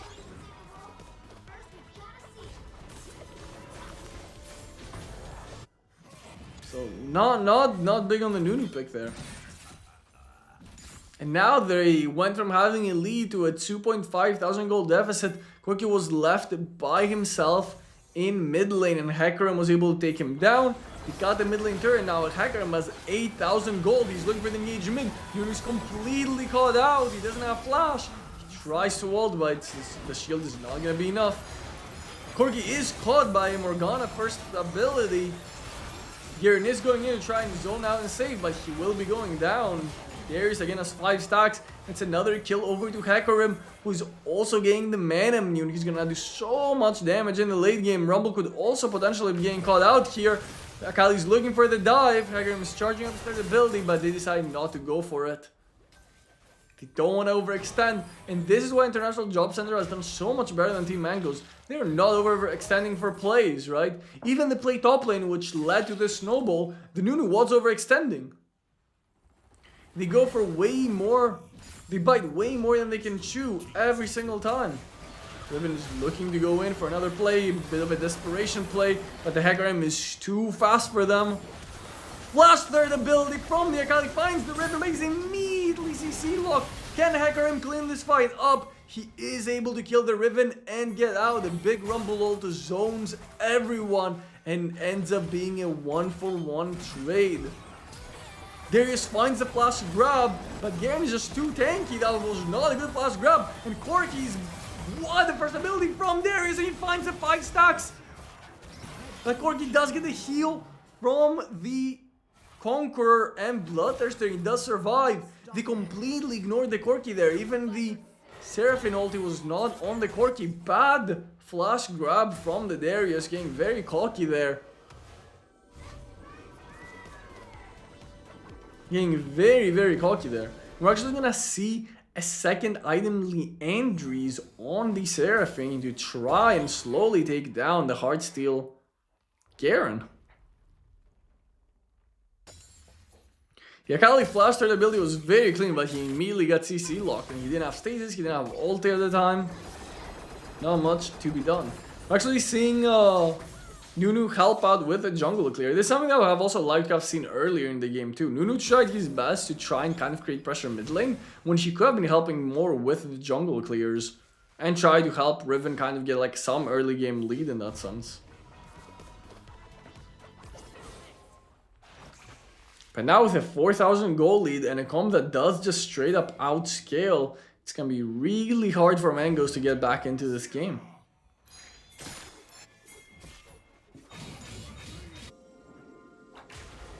Baron has spawns, so they are looking to play around Baron. Good ultimate from the Hecarim. He finds the Corki, who doesn't have flash and is taken down. The Rumble ulti is not gonna be enough to save the Corki from the Hecarim. And now in the 4v5 and the sustain they have coming in from the Seraphine as well. Seraphine ult has not been used. They're gonna go for the Baron. Keep in mind, Nunu can steal the Baron as well. Nunu first ability does 1000 damage to Baron. Or he's like 800 damage. Anyway, this is a lot. So doing Baron against the Nunu support is kind of risky. Big Seraphine ult coming in, hitting all 3 of the targets. Massive Akali AoE damage. And 2 of them are dead. Garen is too tanky, so he will be able to run away. But this should surely be the Baron for International Job Center. Riven's gonna at least look to grab whatever camps he can on the other side of the map. Keep in mind the International Job Center did completely ignore the dragons while... Okay, Riven's going in. He's not able to find the ultimate. He ults in the wrong direction actually. And oh! Shy drops the emote after Riven ults the other way. International Job Center is the only team that didn't ignore the dragons, excuse me. So they could look for a potential soul here too, but it seems like they don't really care about Mountain Soul, which I mean, doesn't really matter to be honest. They're looking for engagement, flash grab from Darius, cleanse and flash used from the Corki, but he's not going to be able to escape. And it's another pick, and this lead has quickly snowballed to 8,000 gold. And this looks to be a quick 3-0 for International Job Center, who looked extremely good during the semifinals but were taken down by the Baguettes. Mango did have a very rough tournament, getting 3-0'd back-to-back now by Team Vapo and the International Job Center. They did put up good individual performances. We saw especially Faker Apple in the last game with Gwen find some solo kills. They did have strong individual showings, but when it came to team play, they were just not on the same page. They were overextending continuously, pushing their limits, and not getting away with the plays they wanted to get away with. And now International Job Center is looking to end the game, but they're not going to be able to, as all 5 of them are alive and there's still a Nexus shield. So they're just gonna play it safe. They're gonna back off, wait for the next Baron, and end the game the smart way. Yeah, Riven is not really good in this game. I'm not sure why we saw a Riven jungle pick, especially with other better champions available. And like I said, the red team combo is really, really good. This Hecarim is just unstoppable this game.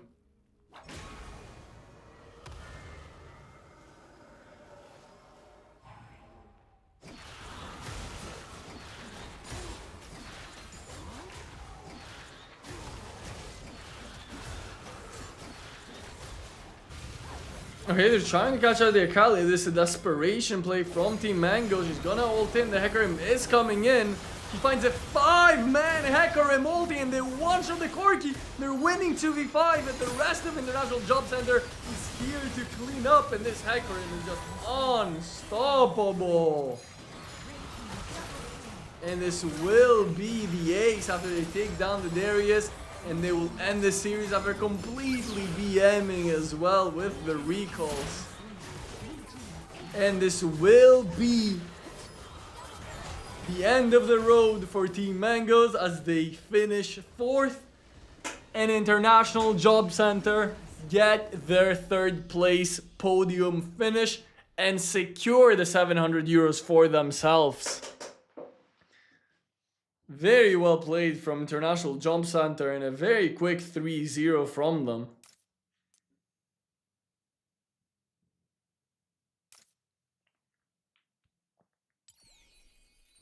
And now we're gonna move on to the finals. Well played to both teams. They should all be proud of their performances.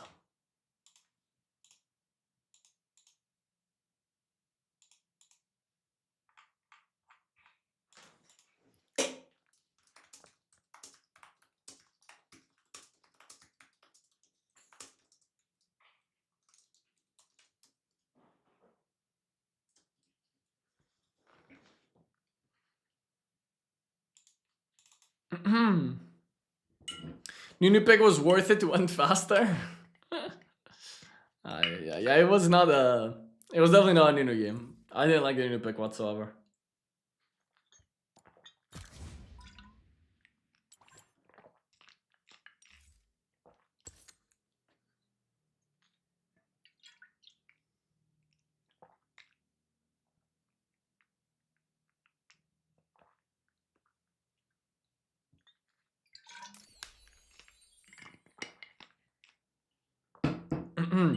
So now we're gonna watch the final. If you guys watched yesterday, you're already familiar with the Russian team, Team Vapo,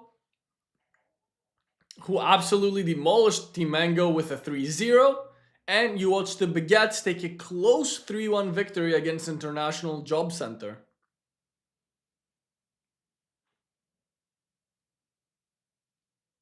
Riven very bad? Dude, I promise you none of these players are bad. The Riven is like a legend high sovereign player. Trust me, he's not bad. None of these players are bad. The other team is just really, really good.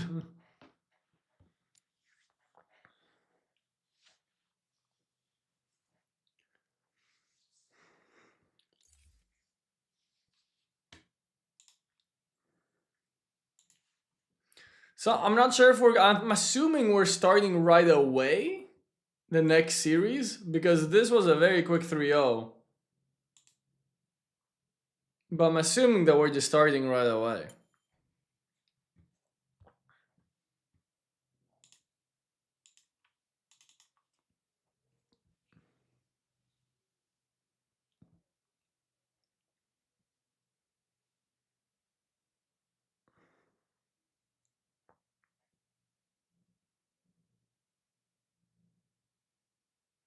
I wish no luck. How toxic? How toxic is that?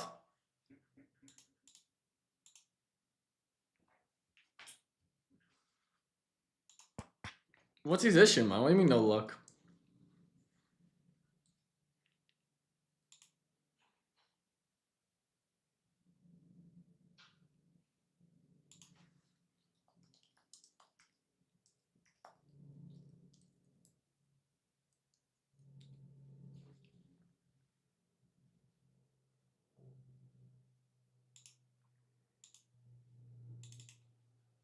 You have Teemo skins? I have one Teemo skin. Do I just buy them all for the 24-hour Teemo 24-hour Teemo marathon? Just get every Teemo skin or what?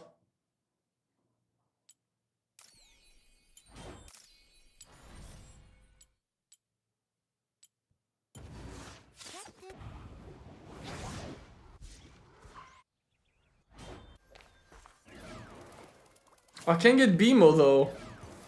I can no longer get BMO. Or Explorer Teemo. Can't get Firecracker either. Can't get whatever this is either. I mean, this is like the Teemo skin for me though. Little Devil Teemo even has like the Royal Crown. Like this has to be the skin that we use.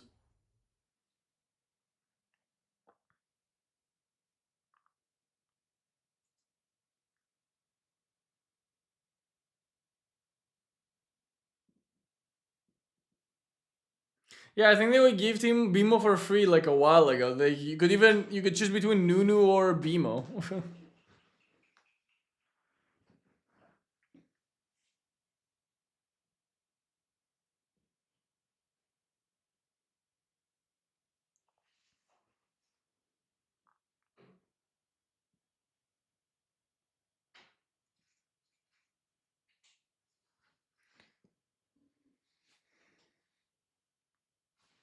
I'm in the field of dandelions, hoping be mine.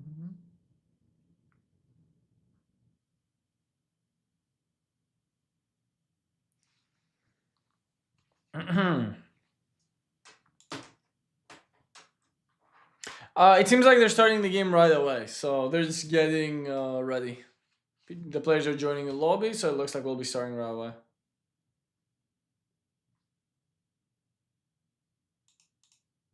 Let's give the players a minute to ready up.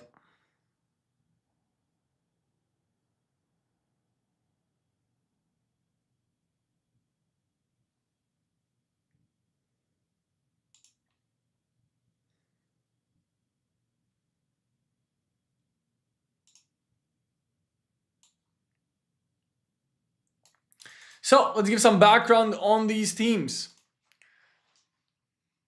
If you guys were watching yesterday, you already know, but I personally thought that the Baguettes were the best team going into this tournament. I thought that their toughest matchup would be International Job Center in the semi-finals. But they managed to overcome that obstacle. However, what I didn't expect is seeing Team Vapo play yesterday. While I thought their players were okay, and there were some players I'm familiar with, like Queenie, they impressed me thoroughly. I thought that their team play was incredible. I thought that their team fighting was amazing. And I thought that they understood how to play competitive very well, especially as a team. Yes, they made a few mistakes. Yes, I wasn't a huge fan of some of their drafts, but their team play and especially their team fighting was top notch. So while yes, I do expect the Bugettes to be the favorites, I could definitely see an upset happen here.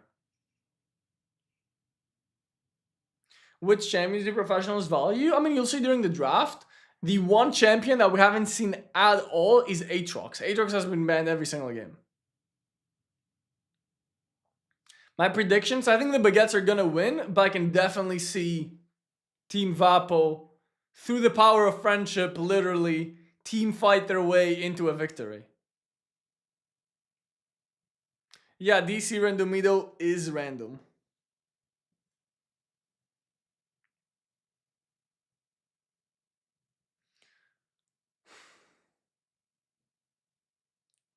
Yeah, when I first started playing League of Legends, like my first main champion when I was like leveling up my account still was Timo.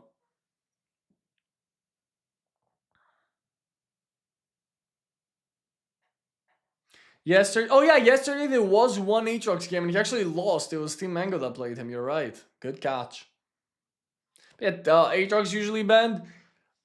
Teams prioritize champions like Lucian, champions like um, Ezreal. Ezreal and Lucian seem to be the two most popular ADCs, which I mean aligns with what I've been saying as well.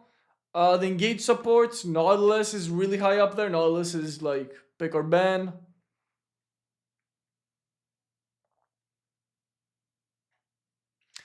How do you know about these competitions? I haven't seen you play pro before. I actually started Wild Rift before I started making content. I was a pro player. I played competitive Wild Rift in Europe before I began making content. But I retired / quit playing when Riot pulled the plug on esports. Because these tournaments now are not... They're Riot sponsored, but they're not ran by Riot. So the prize pools are like considerably smaller. There's no world championships. But what we have in Europe is really cool. Like what Purge has been doing, which is up there. They're the tournament organizers. What they've been doing over the last few years in Europe and the EMEA region is really, really cool. And I appreciate them for it. So I decided I'll try to be a little more engaged and involved, especially now that I'm in Europe with the competitive European scene. So, you know, cast some games, give you guys some high-level analysis, hype up some of these players.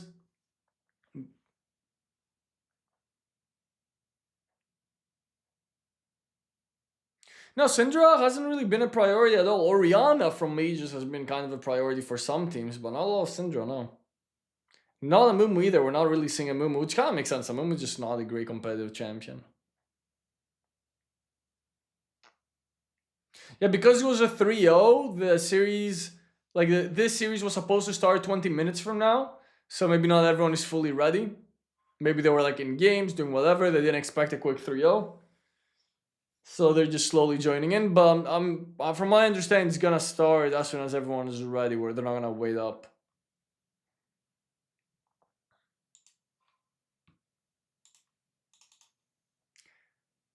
I occasionally play PC League. I don't stream it because I don't think my fans give a shit about PC League.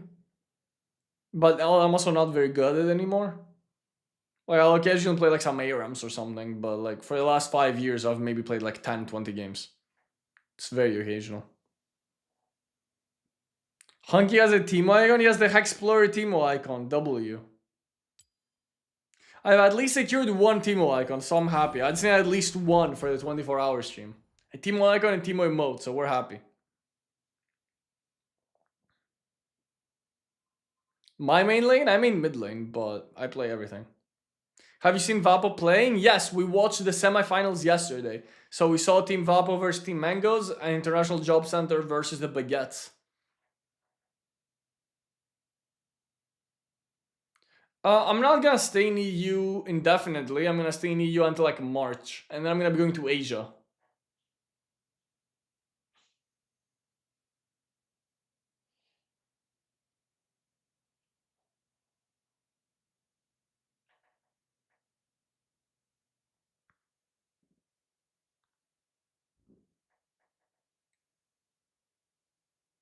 Yeah, I know that Russia has a huge Wild Rift community and they're even doing competitive stuff. It's really cool. Yeah, we got a Teemo icon. We got this Teemo icon. Spirit Blossom Teemo. So we're happy. And we also have... how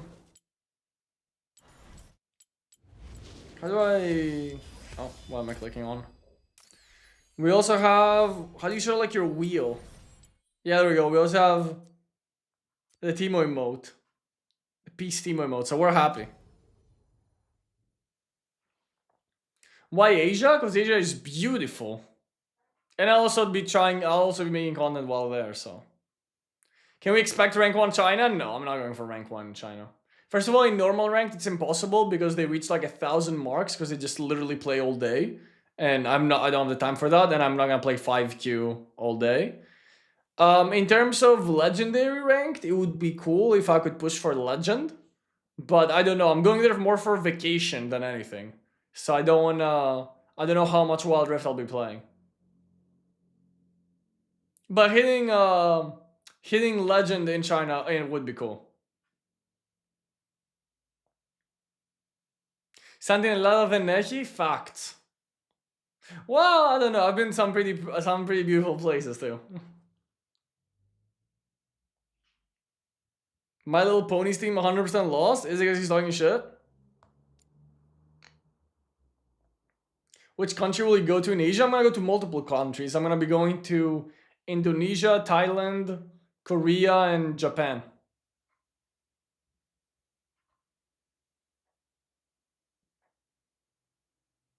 Indonesia here? Yo, that's sick.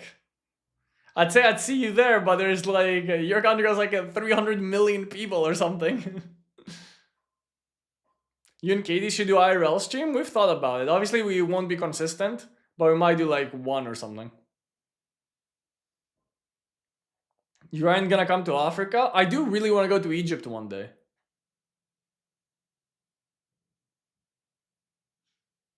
Get a Japan fountain pen? I love the Japanese, dude. I'm big into like one of like the niche things I'm really into for some reason is stationery. And I really love the Japanese ballpoint pens. But I'll look into fountain pens, even though I've never really used fountain pens. Oh no, you're living in Europe, but you're Indonesian. Okay, I see. Well, I'm European, I'm gonna go to Indonesia.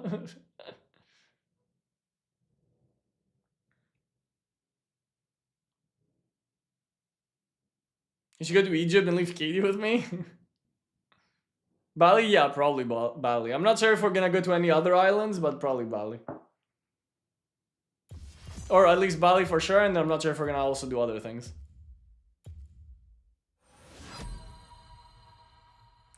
Okay, we're getting into the draft.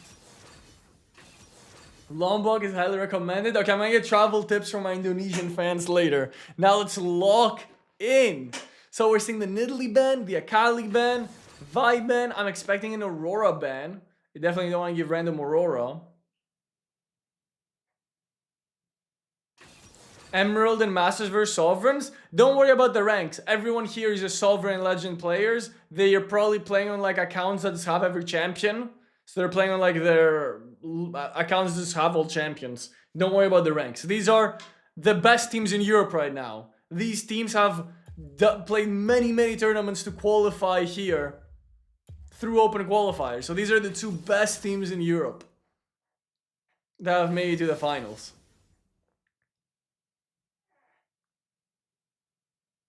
Did you all save up your money like for like 5 years to travel like this? Me and Katie don't really spend a lot of money, so we do save quite a bit. Okay, so the Aatrox does come through. The Aatrox does come through.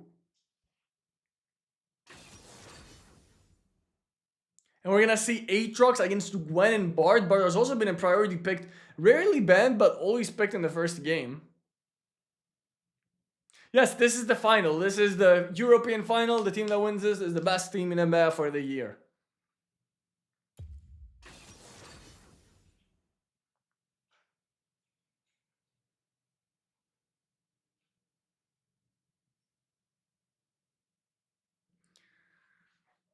So they do have, I really like a blue side draft. They've gotten the Camille, the Aatrox, and the Lucian. 3 very high priority picks.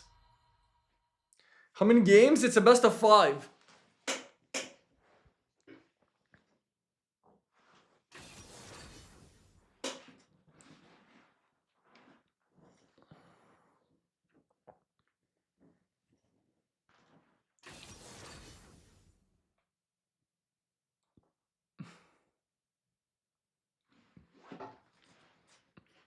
Okay, so we're seeing the Galio ban come through, the Zaya ban come through. Zaya ban makes a lot of sense because who else is gonna, what else are you gonna pick against the Camille ult?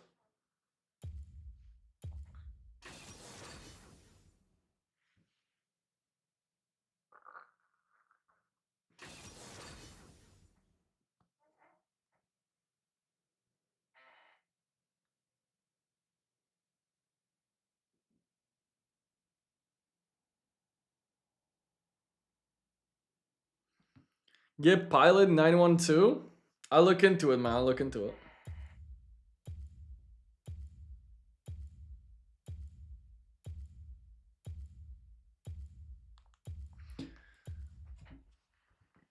Okay, so we go for the Sivir, which I guess does have a counter to the Camille ult with her third ability. It's a Nami angle? Nah, I don't think they're gonna pick Nami here. They're probably gonna be going for like full engage comp here. Okay, let's see what magic damage they decide to go for. It could be the Rumble. Ryze is also open, but Ryze is kind of tough versus Gwen and Bessa. Oh, the Nautilus is still open. How has the Nautilus made it all the way through to the... They banned Rakan, Galio, but not the Nautilus. I don't think the Rakan ban was right here. I guess they're really... Wait, what? Oh, they're sending Camille support. Well, this is dumb. They should have just gone Nautilus. Why would you not go Nautilus here? They're really respecting Hestes Rakan though. They're banning the Rakan Galio. The Galio obviously makes sense since there's a Camille there. But it looks like they're sending the Camille support. They're taking a solo lane Wukong. And what's likely to be an Aatrox jungle. So it looks like a random is on the Wukong. I don't know if I like this. I feel like they should have taken the solo lane Camille and taken the Nautilus. I don't know if I'm a fan of this last change. And the Poppy will be picked by Vapo. I still think Blue has a better draft though. I'm not a huge fan of this. I think they should have gone Nautilus instead of the Wukong. But I still think they have a better draft here.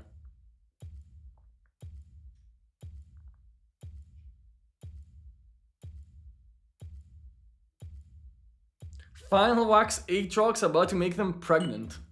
That is a crazy thing to say. This is game 1. Who won 3rd place? 3rd place was won by International Job Center.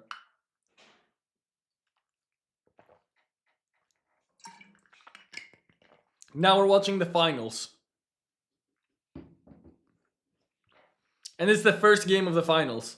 First win how much? I think it's 2,000 euros for first place and 1,000 euros for second place. So they're competing for a huge prize pool difference here.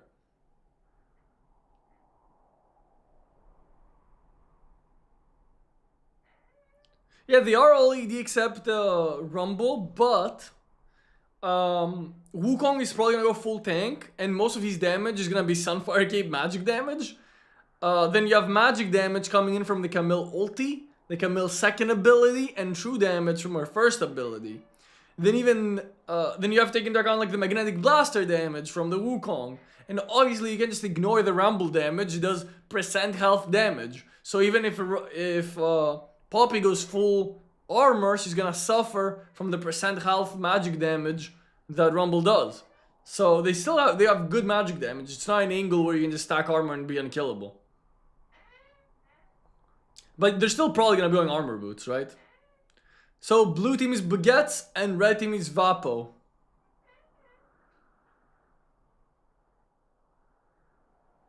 We have paused for competitive integrity purposes.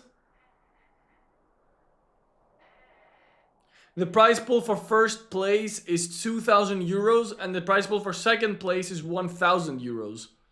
Or no, wait. Am I getting that correct? Somebody told me in the chat, but I'm not sure if that's correct.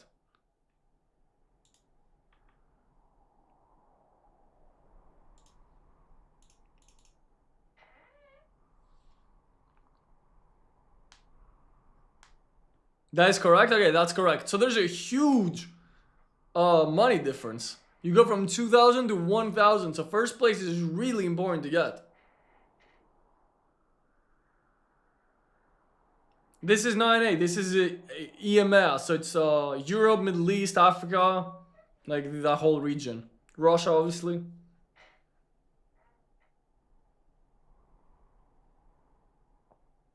Yeah, it's probably jungle. It's Poopy in the jungle. I think blue team straight up has a better comp, so we'll see.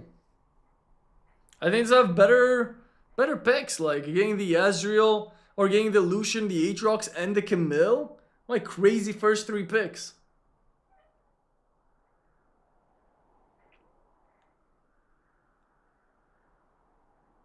Yeah, Lee Sin can be playing competitive. We saw it yesterday. Alright, let's see it. Okay, let's look at lane assignments. What are they gonna do in terms of lane assignments? So obviously, since they've picked 2 side laners with Rumble and Wukong, they're likely to send Lucian mid. But no, it looks like Rumble is gonna go mid lane and try to lane 2v1 against the Sivir and Bard. So they're gonna have permanent mid lane prio, but Lucian and Camille will punish the Gwen in the early game, and that's exactly what they want to do. If they can punish the Gwen in the early game, she's not going to be able to scale up and be the monster Gwen we know her for. Bard is going to come down and try and help Gwen farm here.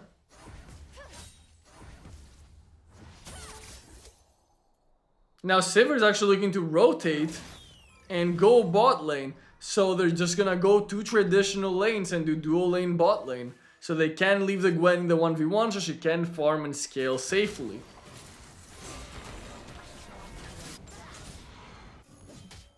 In the top lane we have the typical 1v1 and both junglers seem to be full clearing. Queenie from red side down to blue, while Final Wax is doing blue down to red side.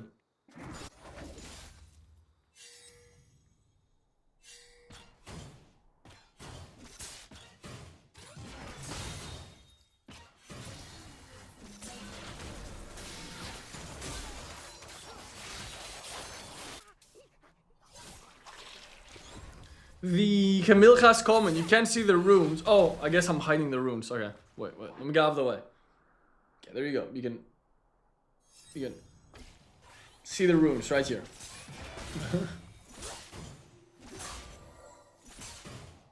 It's a slow game. Nothing has happened yet, but blue team has managed to get a small advantage from the early laning phase because red team had to do that swap. They kind of lost prio. They kind of lost some minions for it. So very small lead coming in from blue team from that, but nothing major. He's looking for the all-in. There's barrier on the Gwen. He drops it, but they both survive. But crucially, Rumble loses his flash. So while Gwen doesn't find the solo kill, he gets Rumble's flash. Now both junglers are coming in. He flashes on the Rumble and he's able to quickly find him before Aatrox can get there. But he's not able to find the Gwen because, like we said, Gwen does still have flash, but he got Rumble's flash. So it ended up being an outplay. Yo, be back. Thank you so much for the £2 donation, man. I really appreciate that. Is Final Wax good? Hearing his name for a while. Well, he's currently in the finals to be the best team in Europe. So clearly he's good. Now in terms of how good? Well, he's about to win the European finals, so pretty good. Is he supposed to pause for 3 minutes? We already did.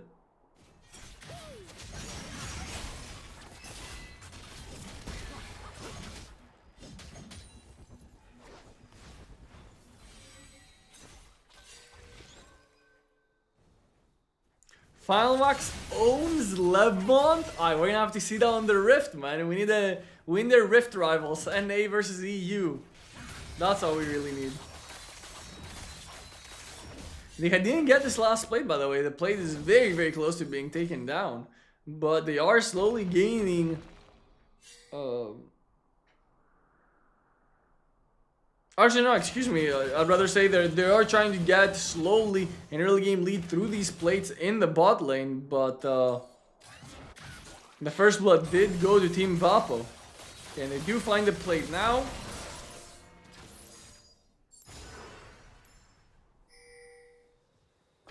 Ghost popped from the Sivir for some reason.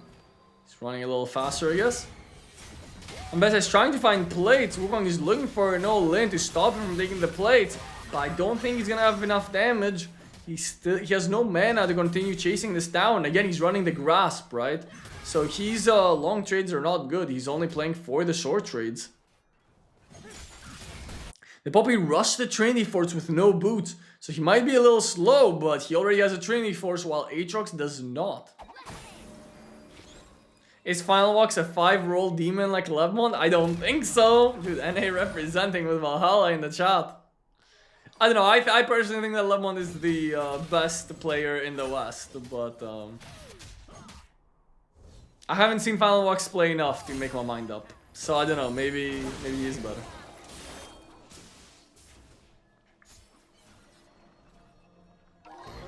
Fun fact, KKM clears all EU and NA players together. We're not bringing China in this conversation, because... Well, it's not even KKM, but like that and RN9, like those players are like in a different level, man. Yo, we back, thank you for another £5 donation, man. Royal do a tournament in NA and do today's winner versus NA's winner. The problem is the ping. It's the ping that's the issue. One team will be playing with a huge disadvantage depending on what server we play, right? And obviously I don't have enough money to fly out 5 players to a different continent.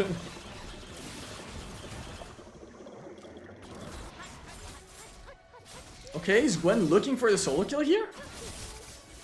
The Rumble drops the ulti. This could be the Rumble solo kill. The barrier goes out. Camille is also there to clean up. Here comes the comment, and very good rotation from Hesta to find that solo kill under tower. Very well played from the Baguettes.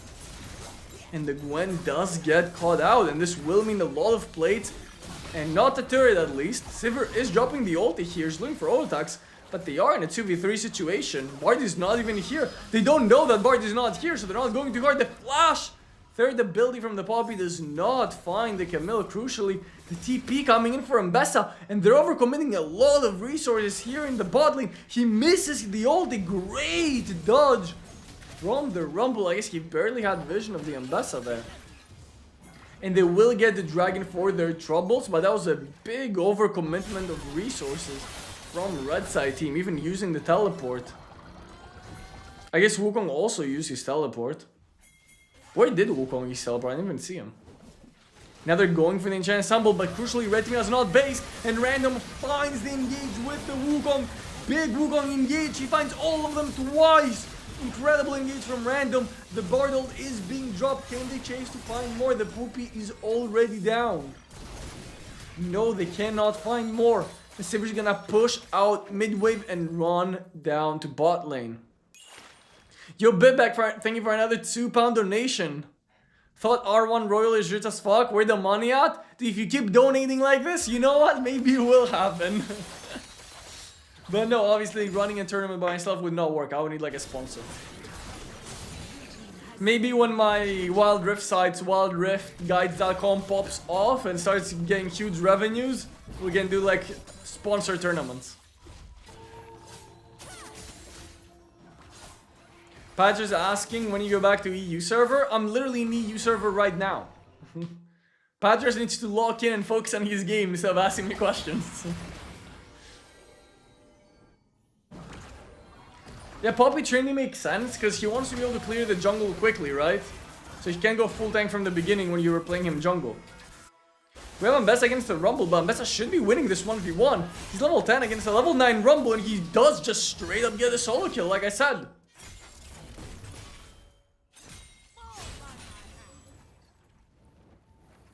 Crazy.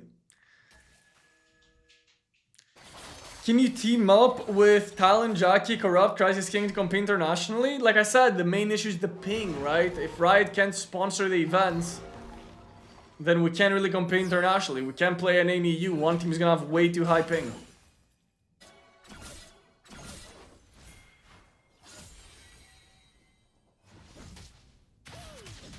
I appreciate all the support, King. Be back.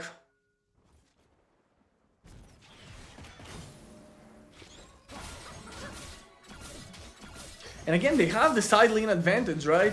Gwen should be beating Wukong, Ambessa should be beating the Rumble.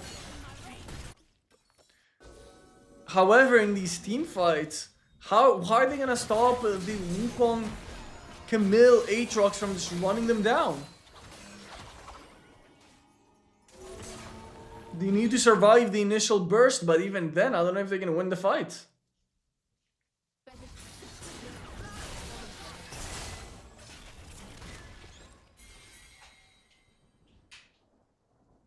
The Enchanted Ensemble still has not crucially been used. I wonder if they're gonna save it for a tier 2 turret or if they're just gonna use it to get mid lane turret.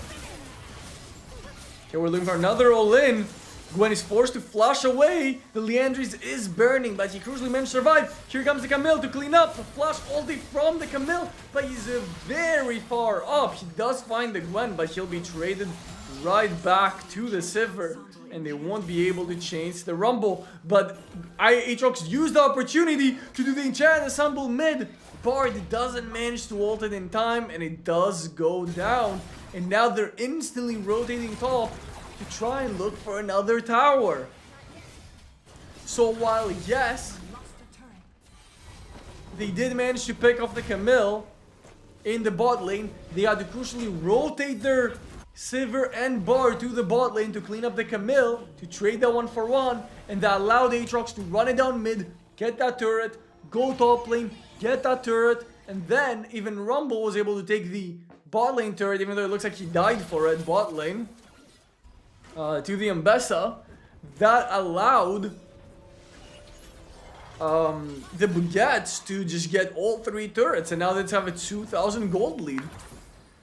And all of their turrets are really high HP. So very well done from the Baguettes. Very good team macro.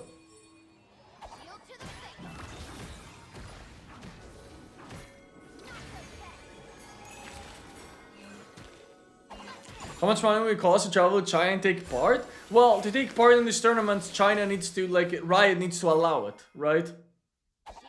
Like, they have their own competitive system. You can just fly 5 players and play, right? It's a closed league. I think it's like invite only. Or I think there might be some open qualifiers. I'm not exactly sure what the format, how the format works. And we're seeing another huge team fight. Bard finds a good ultimate, but Wukong hits a big ultimate of his own. He's quickly taken down. Hope he's in stasis. He will be able to survive. The Aatrox ult is running out, and Sivir is outputting a huge amount of damage. Team Vapo can continue fighting this. They are pushing them away. If Lucian goes down here, that could be Baron. Camille jumps in to save him, but she will go down on her own. Rumble, however, also goes down. He's in a 1v5 situation. He also goes down. And this could mean Baron. However, they're all very, very low, so they are going to have to base first. And then I don't know if they're going to have enough time for it. Poppy does get cancelled too, so yeah, the Baron dream is done. Still a very, very good team fight from Team Vapo. You'll be back thinking for another £5, man. Are Chinese top players that crowd compared to top EU and NA players? Yeah, it's not even close. It's not even it's not comparable. Like the top Chinese team would win like 100-0 versus the best EU or NA team. Maybe not 100-0, but you get my point. Like it's not comparable. But China has had official esports for like 5 years now, right? Well, NA and EU has had like some community tournaments, you know, like these players need like a part-time job. The Chinese players are making like hundreds of thousands in prize pools and like team salaries. It's just not the same. Appreciate the donation though, King. Thank you.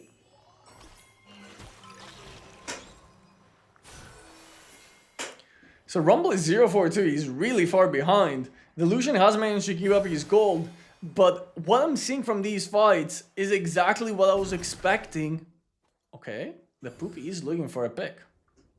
It's exactly what we're expecting, right? While the Baguettes are better individual players and will make a lot of these huge individual plays, and their macro is really, really strong. You saw how they're able to easily rotate and get a huge early game lead.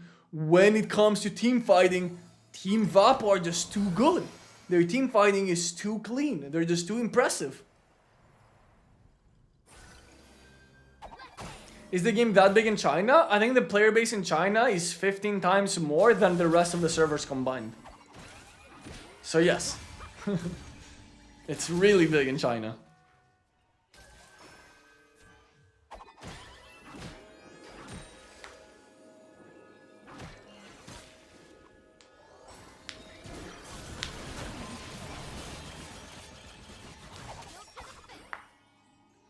Now let's see that Team Vapo team fighting. This is exactly what we saw yesterday on the semifinals, right? Team Vapo had incredible team fighting even when falling behind. So let's see if they can continue with their good team fighting and clutch up this comeback. The gold is pretty much even. And while the Poopy slightly behind gold on the Aatrox. Okay. There we go, all the spells are being used. Wukong is finding a decent ultimate, but it's not enough. Aatrox is in there and he finds the reset on the Ambessa. Rumble is burning down the backline. Sivir is trying his best to chase down the Camille, but honestly, that was very underwhelming from Team Vapo. Even though I was just praising their team fighting, they did not synergize well there. The Sivir was off chasing the Camille. The Aatrox was doing whatever he wanted in that fight together with the Rumble. And it looks like the Aatrox pick getting through in the draft has paid the dividends. Big Bardold, can Poopy get in there? He's able to go in there, 2,000 on the Baron. They're all stopping to hit it. And he lives with 75 before Aatrox can finish it off. Very well played to stop hitting the Baron there when Poppy flashed in. She wasn't able to DPS it down in time.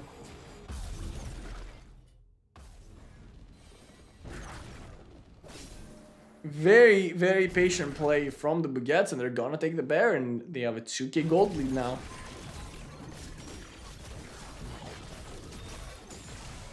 That's Dance Poopy. Yeah, he's going a very aggressive Poopy build. I don't know if I agree with it, to be honest. And now Final Wax is 14,000 gold on the Aatrox. He finds the Ambessa and he's gonna be able to chase him down. Very well played. Final Wax on the Aatrox, absolutely obliterating all of them. In the meantime, Hasta is gonna be taking the rest of the jungle.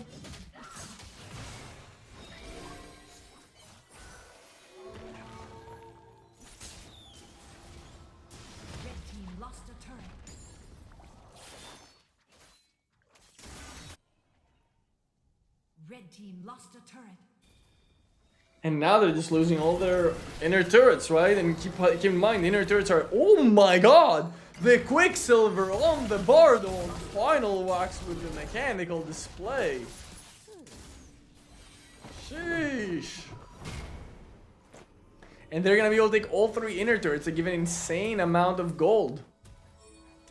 Final Wax owns them, like I said. I mean, you did say.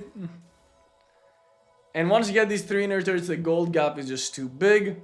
My Little Pony, dude, Josh was literally in the chat saying how he'd rather get a wave over dragon. We're never gonna get any dragons. He finally gets the dragon. Shout out to Josh for picking up the dragon.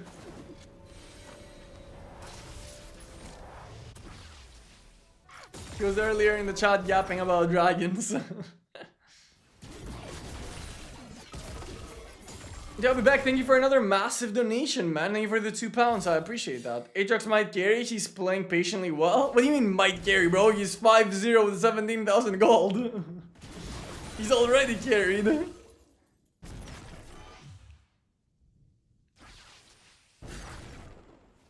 He's already carrying. I think you might be behind, dude. Click live. Click live on YouTube. Catch up to live. You might be slightly delayed.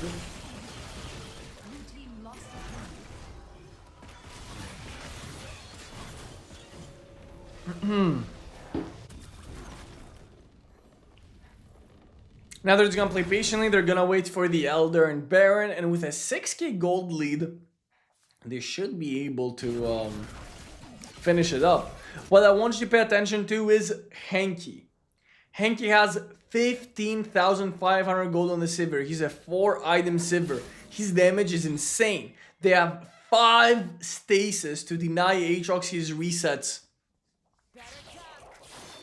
He's gonna pick up the red buff, and all eyes on this Sivir. He has an insane amount of AoE damage output for these fights. So if anyone can carry these fights, it's gonna be the Sivir. These Ricochet crits could be massive. It looks like Aatrox is starting up the Baron, or at least he's playing around it, while they are looking for the Elder. Heste has found an incredible flank here. They're looking to completely collapse on them. All eyes on random on this Wukong and the Camille engage. And here comes the huge engage. They're looking for the Sivir. They're able to find him. He stasis by his 2 low HP. The Rumble ult is burning all of them. And final wax on the Aatrox is gonna completely obliterate everyone. What a Rumble ult. And that's exactly what they didn't want to do. Why are they fighting on this choke point versus a Rumble Aatrox Wukong? Why? You are playing Sivir. You're playing with Sivir. And they just got all collapsed in choke point. That's exactly what they didn't need to happen. They had to fight around the Elder open area, but they fell straight into the choke point and got obliterated by the AoE.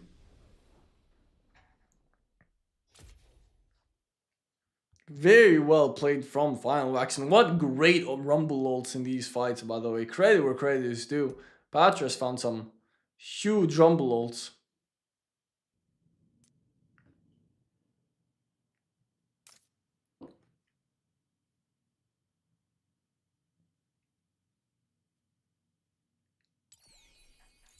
And that is it for game 1. Yo, thank you for another £2 donation. Be back, man. I appreciate that, King. Yeah, Final Wax diff, dude. Massive Final Wax diff. He played that game really well in the Aatrox. Very well team fought.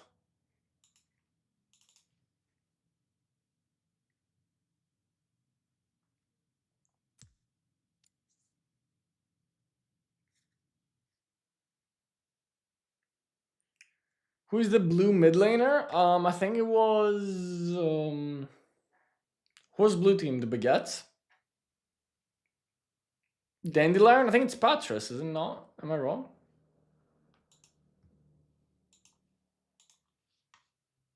Pretty sure it is.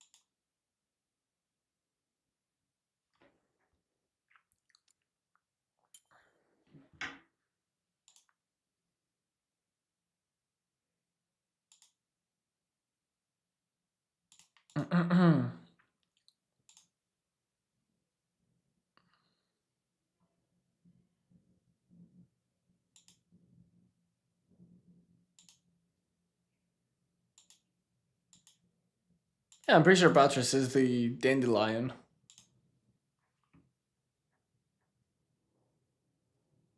Is Final Wax better than KK? Don't compare EU players with China players, please. You're not gonna like the answer. Guys, please don't compare EU players. Don't compare any Chinese players with outside of China. Please don't. The answer will always be the same.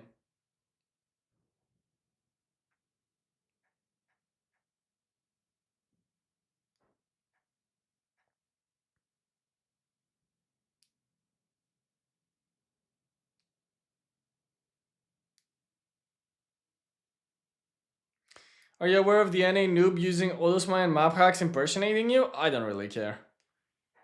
But yeah, I'm aware. I mean, the people who are like dumb enough to think that's me, then I don't care about them anyway, so it's whatever.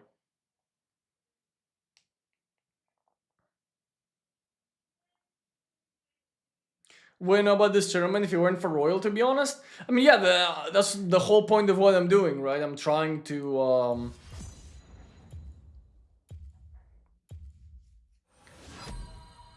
I'm trying to popularize these types of events.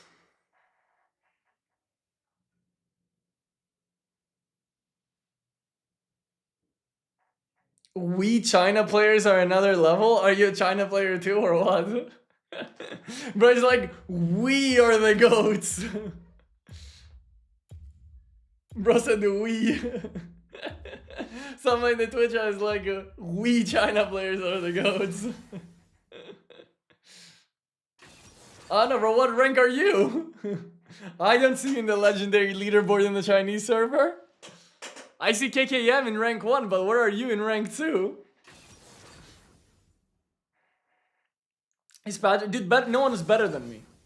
Stop asking if people are better than me. No one's better than me. Yeah, so it's 1-0 for Buget, and keep in mind that this is fearless draft, meaning that all the champions that were picked last game cannot be picked now.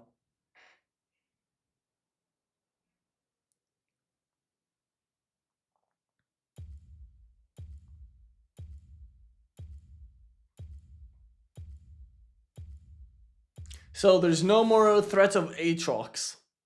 Ooh, the Aurelian Soulband. Okay. Respect Aurelian Soulband. I'm top 10 China right now. No cap, brother. Are you actually? If I check the Chinese leaderboard right now, you're gonna be top 10?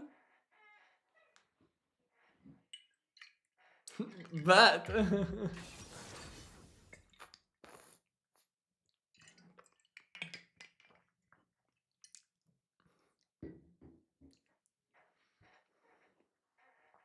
No one's better than me, lol. Exactly, Vivek, exactly. So we're seeing the Fiora, which is likely gonna be going over to random. So the Fiora has been left open.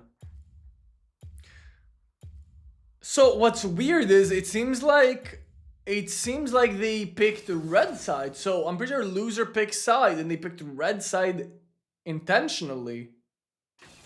They're gonna be going for the Rise and Lee Sin for Queenie. Will you watch the Soccer World Championship? You mean like the Football World Cup?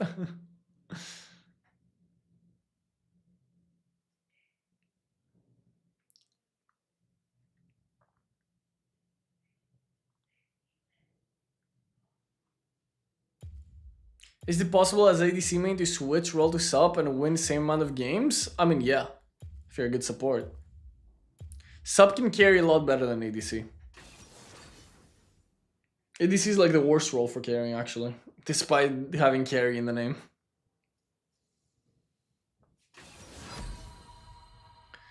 Okay, so we're seeing the Zeri Rakan. Rakan has been like completely banned out for Hesta. He's one of the best Rakan players I've ever seen, so they're getting the Rakan and the Zeri. And the Ornn is taken away by Team Vapo.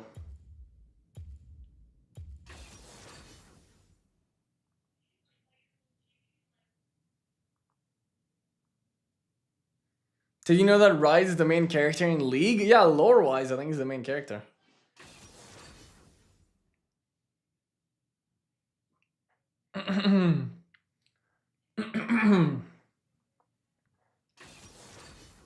Gnar and Jax banned out, so they are suspecting that they're gonna go for a double solo lane angle. The thing is that they are kind of missing magic damage. Blue side is missing magic damage here. And versus Ornn, like a tank, you want to have some magic damage, right? So I'm expecting like an Orianna to come through, but then you need another bruiser. Like Orianna Jarvan could be a thing from blue side. Renekton. I'm not a huge fan of the Renekton. I guess they are trying to look for anything that can like stand against Fiora, and they're gonna end up going for the Garen, which is also an okay choice. It shuts down the Rakan engage pretty hard too. Very tanky team comp here from red side. Gragas could be a magic damage choice. I do think that Orianna should be the angle here. Orianna Jarvan or Orianna Nocturne. But they're gonna go for the Gragas as their magic damage option. And looks, I don't like the Nocturne pick here. I do prefer Hecarim too.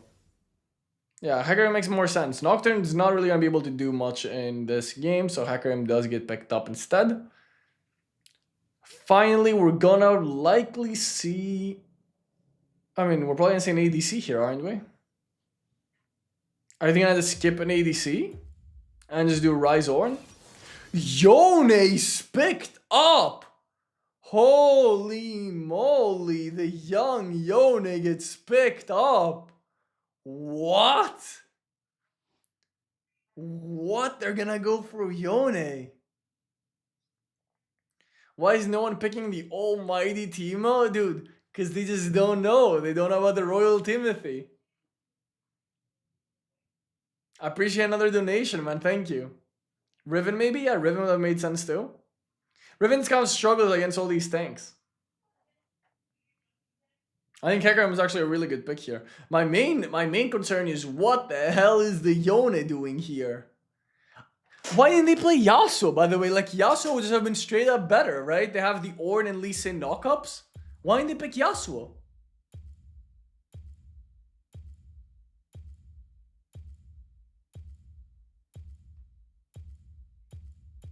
Like, if they're gonna go Yone here, why not go Yasuo? Like, you're committing to it. Sorry about the Teemo nerfs, it does not matter for me, King. I'm the GOAT Teemo. Little nerfs like that won't do nothing. So we have Hanky on the Yone.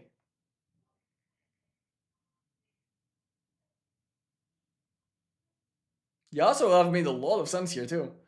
Okay, so we have the AP Gragas gonna go in one side lane.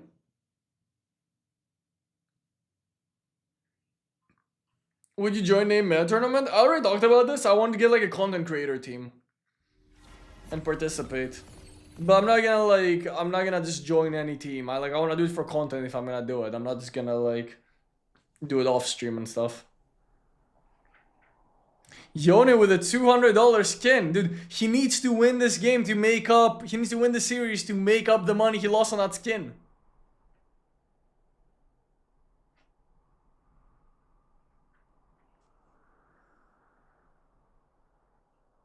So let's look at the team comps for a second, right? Let's analyze this. So we have Final Wax on the Hecarim, strong 1v9 potential, with decent engage coming in with the Rakan, the Gragas ulti. Zeri's not gonna really be doing a lot of work here, to be honest. Like, it's gonna be pretty hard for Zeri to play. She's gonna need to find great positioning, and Fiora could be the MVP of this game. She could completely obliterate Garen and Ornn. It looks like Ornn is gonna be the support of this game, while they're probably gonna be doing solo lane Rise and solo lane Garen and pairing up the Ornn with the Yone, likely in the mid lane. But this is a very low range team comp. I have concerns. This is a very low range team comp. I guess we'll see. I honestly can't predict. What is going on here. I don't know what to say. I genuinely cannot predict.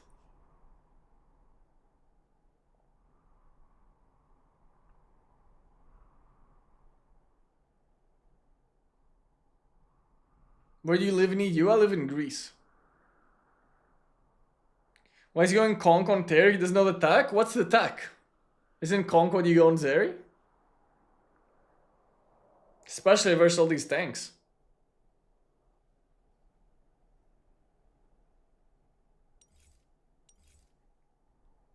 I don't know. I honestly can't predict. Like, this is too wild of a team comp for me to be able to judge. Let's pause. We do a 3-minute pause at the beginning of the game for competitive integrity reasons. So no one like looks through my stream and gets like information. Welcome to Wild Rift.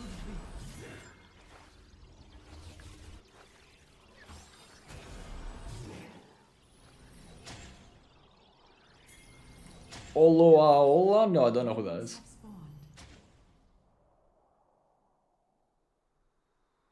How's the situation with the storm? It wasn't too bad in my area, so I was fine. Thank you for asking that. I appreciate that one. Looking out for me. Okay, so it looks like Fiora is going to be against the Garen. Good matchup for Fiora at all stages in the game. And we're going to be seeing the Gragas mid lane against the Yone. Okay. And it's going to be a Ryze Ornn against the Zeri Rakan. So there's going to be sending the Ryze in the dual lane. The problem with this is that Ryze is not going to be behind in EXP. Ryze relies heavily on getting to that level 13. So his first and third ability combo do a shit ton of damage.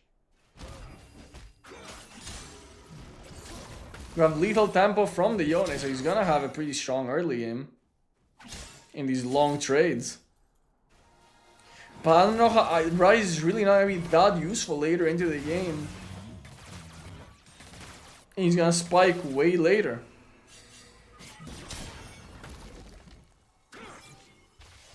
Garen's already being zoned down by random on the Fiora.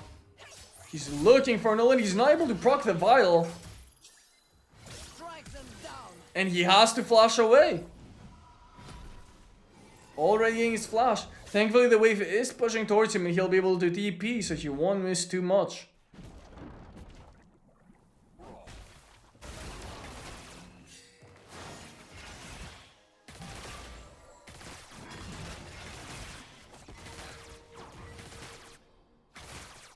So it's a very, very quiet game. Both Lisa and Hecarim are looking for full clears.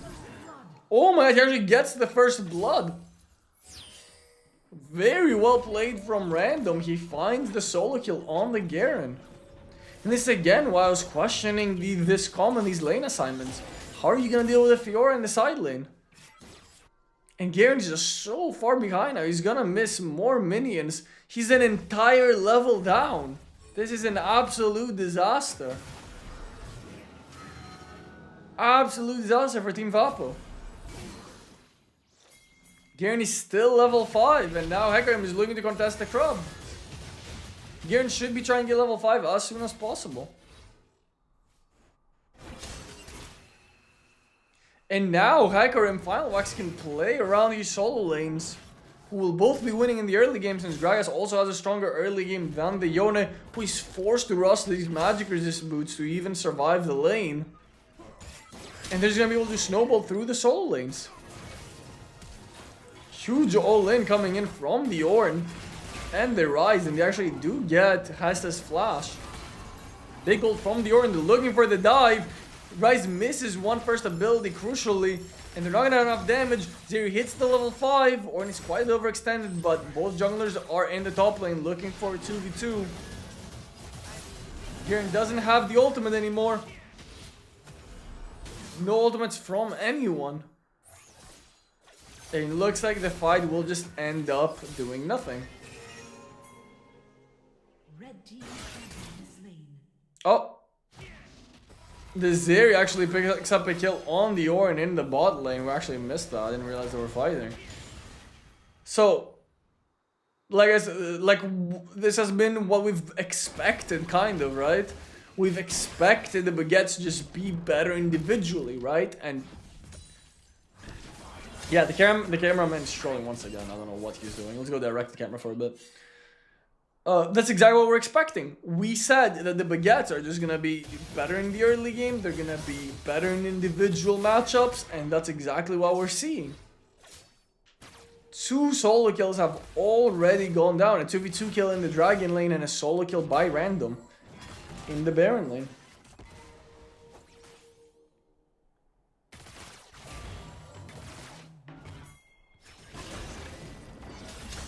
Gragas finds a good poke.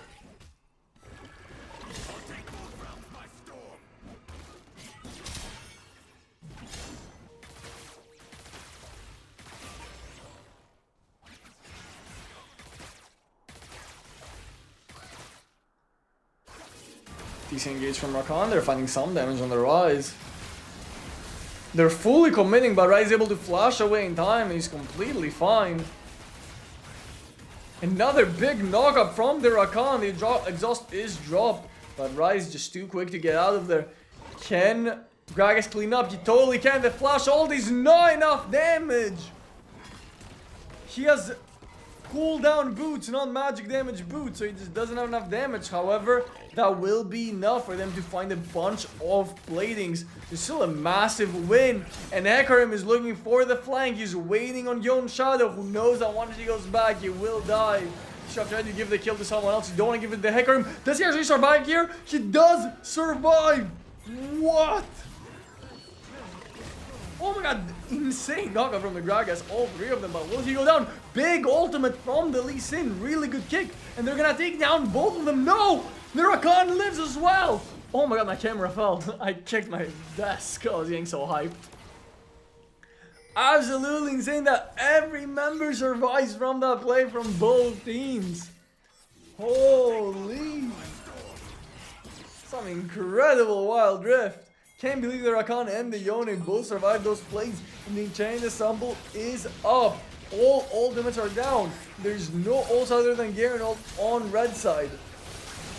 And they're gonna be able to take it quickly. However, the blue team will try and find some picks here. They've already gotten the Yone. And I guess that will be it. They trade one kill for the Enchanted Ensemble, which I'm gonna say is probably worth it for red team. Can defend mid lane tower? No. Can they defend mid lane tower? They've already lost the bot lane tower, and this is why they're 3,000 gold down. Now, Final Wax is gonna possibly look for an invade in the bot side jungle. He's getting the Skull Crab. No, they're just gonna back off. Now, let's see how they utilize this Enchanted Ensemble to potentially get back into the game. Isn't Whitsense better than Bork on Yone here? No, Whitsense is never better than Bork. Whitsense is just bad. Hope that helps.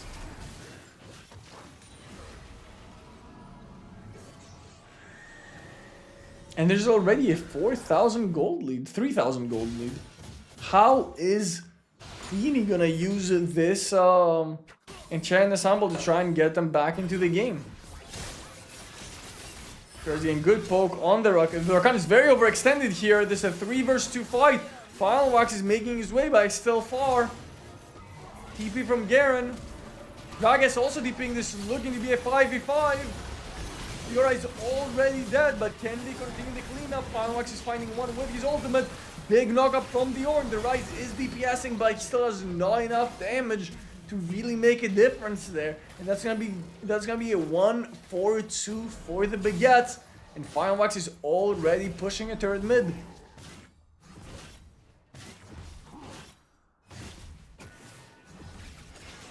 And this is one of the big issues with sending your Rise in the side lane. He's only level 8. He should be level 10 by now, but he's only level 8. And his DPS is just not high enough. He needs to have higher levels on his abilities to do more damage. He's playing a mage. They use the Enchanted Ensemble, but they don't even find the mid lane turret. So now they're 4,000 gold down, and they're not able to find the mid lane turret either. They are going for the dragon here, but it's just a mountain drake. He's gonna also clean up the bot wave.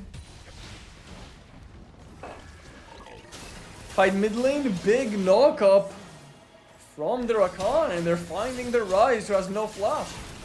The Yone is trying his best, but he doesn't have enough damage for this.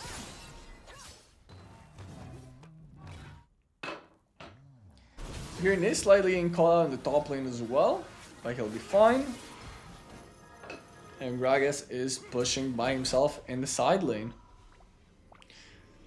Greg is going for a pretty tanky build with the Rod of Ages, and it looks like he's going to go anti-shield second. And he also has the cooldown boots. So a lot of ability haste on the Gragas with those cooldown boots, and very tanky with the Rod of Ages. But most of the gold is on Final Wax. He has 8,200 gold. His team has once again done a great job at winning these solo lanes. Oh, Random is slightly called out here. No Garen ult used. Lee Sin does find him. Can Final Wax clean up with the Hecarim? Big ulti. The Dryas knocks everyone away. And he finds the flash play predict from the Rakan on Yona's flash. And they're just going to be able to completely clean up here. And that's another kill for the Hecarim, who now has 9,200 gold.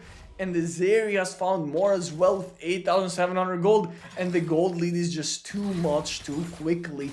And they're down 5,000 gold already.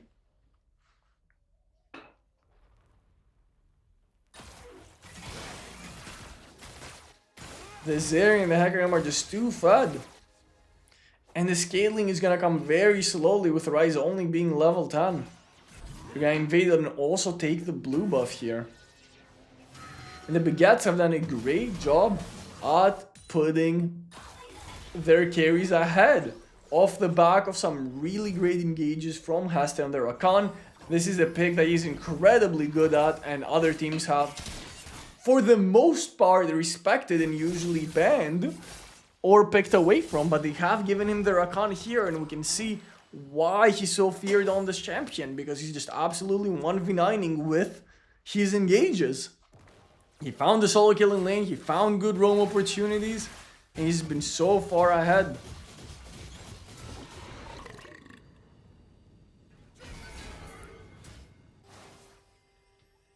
Random is trying to find the Lee Sin, but he's able to get out of there with his second ability.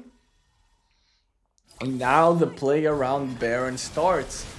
Big knock-up, they do find the Hecarim. Ulti from the Yone misses on the Hecarim, crucially, who was able to escape there with Quicksilver. The Yone ult is down, but also...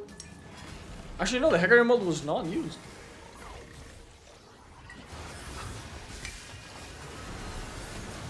Big engage coming in from the Rakan. He's finding everyone. Hecarim's doing a lot of damage. Stasis on the Ornn. Gragas ult disrupts the fight. Ryze is trying to do as much DPS as he can, but he can't find enough. Josh is going crazy with the Zeri in the backline. They're able to find another one. That's a double kill for the Zeri. My Little Pony popping off.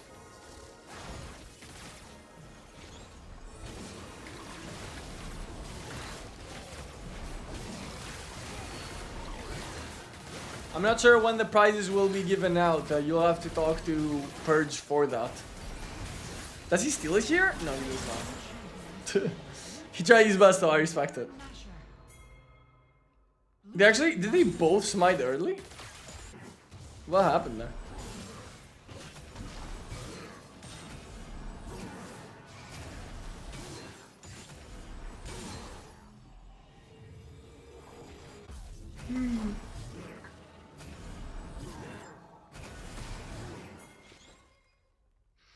And now with a 6k gold lead and the Baron down, it's looking very, very unlikely that we'll see a comeback.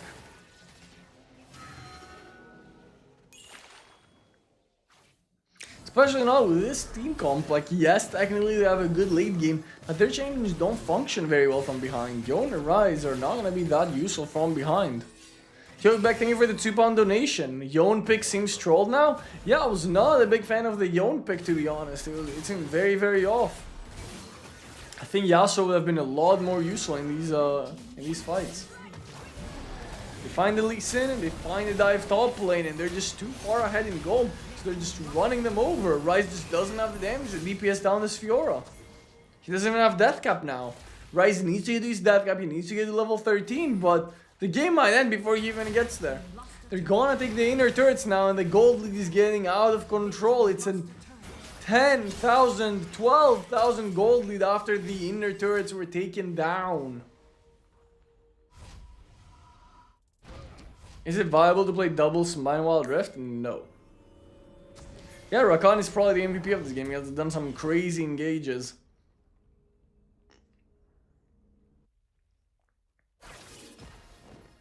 And now with a 10k gold lead, they're just gonna wait for the next Baron, they're gonna wait for the Elder, and they're just gonna easily win the game.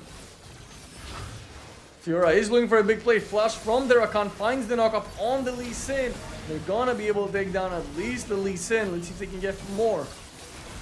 Zayre's doing huge DPS. Another big knock on Rakan. Massive Yonald, but there's no follow-up on it.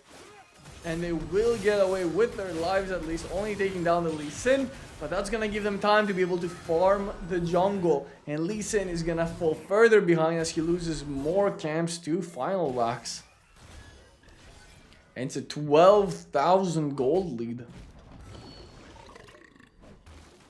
This is why I tell you guys in your games too, get those jungle camps. You see what Gragas is doing? He's denying jungle camps from the Lee Sin.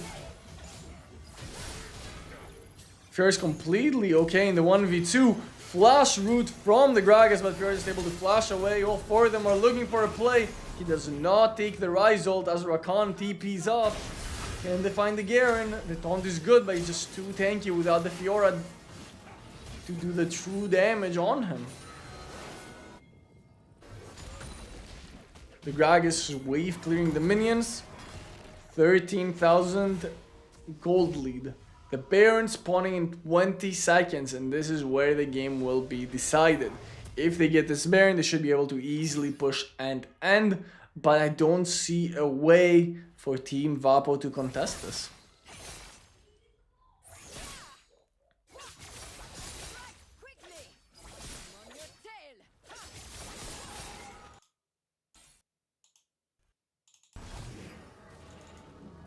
A bit of lag there. Okay, we're good. Oh! Garen just got completely caught out, by the way. They just have too much damage. What are they supposed to do? Like, they're just all getting one shot. There's just no gun there. I mean, it's too big of a gold lead. Their numbers are just too high on their, like, damage. These did, like, 13k damage. The Rakan has same gold as Rise go next? Yeah, I mean, that's pretty much it, by the way. Yeah, the game will just end. Oh, look at these Lee Sin spin moves. He's, like, taunting them. Oh, they want the Lee Sin. Don't end, Gragas! Don't end! Ah, they got the Lee Sin. W.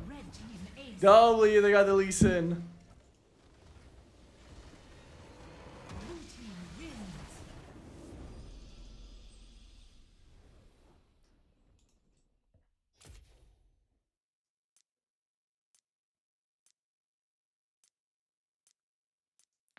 Another very clean performance from the Baguettes.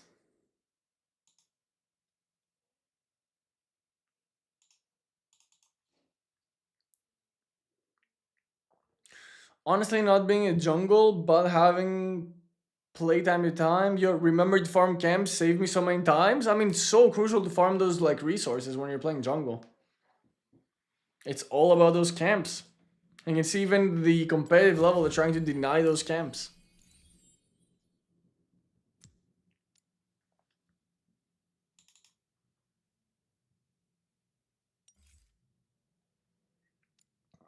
And that's a 2-0 lead for the Baguettes.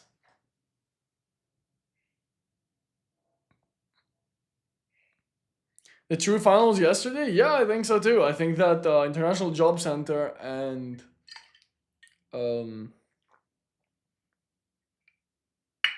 International Job Center and Baguettes were the two best teams.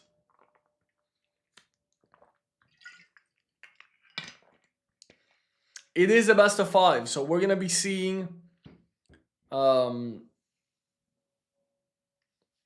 it's a best of 5, so we're gonna be seeing a third game, potentially more. There's always room for comeback, and keep in mind that it is Fearless draft, so all the champions that have been played now will not be available going forward.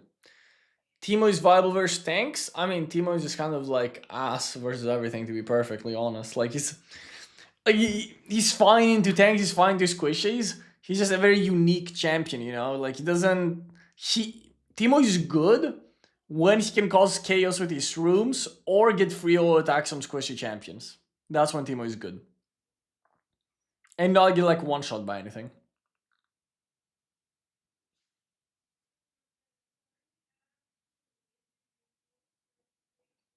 I used to play League of Legends on PC, but I don't anymore. The Rakan was incredible. I used to play, like, I briefly played with Hesta, who was the Rakan, in like a team. I think we played like in one tournament. We only briefly played together. Like, we were making a team and we were looking for an org, But we didn't end up finding an org, so we kind of split. But she was so good on Rakan. That's what I like mostly remember from that team. It's this guy being cracked on Rakan. I were hopping into the draft, but I kind of fixed the sound.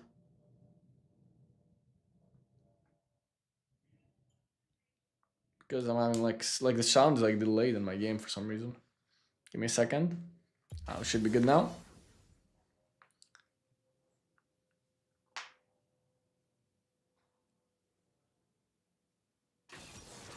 Yeah, we're still doing the 24-hour Teemo stream to get rank 1. That is still happening. Working too much, terrible choice. Exactly, man. You just play video games all day. That's the way to live life.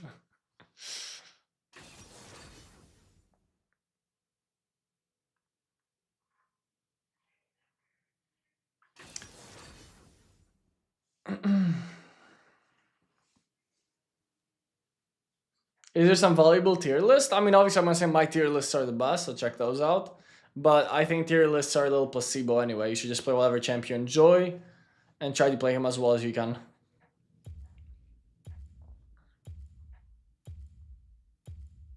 No, we're not doing the 24-hour stream today. We're probably doing it like towards the end of December.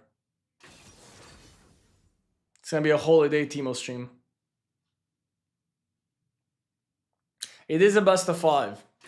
Okay, so we see the Aurora is gone, the Akali is gone, the Ezreal is gone. Okay, we are seeing the Senna, so we're likely gonna be seeing a Senna Ornn. I guess Ornn is already picked, so no Ornn. But we're gonna be seeing Senna with a tanky support, and Senna is kind of she's gonna go support the item, but she's gonna function as the marksman of the team. From which rank do you consider worth playing meta champs? It doesn't matter, you don't have to play meta champs to climb.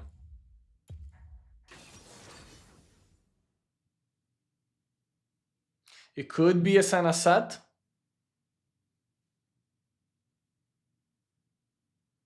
The score is currently 2-0. The blue side team, Team Baguette, is 2-0 against Team Vapo, which is currently the red side team. I mean, they've committed to a Senna comp, so now we're going to see 4 Bruiser frontline champions. Okay, so they're going to pick the Galio likely away from the Senna. They're going to go for the Shyvana Galio. And now Senna just wants to pick a huge frontline. So they're going to go for Jax. They're going to take any Bruiser champion they can think of. So they're going to take Jax for one side lane. They're going to take Sett, who's likely to be support for the Senna. So it's going to be Sett, Senna together as a duo.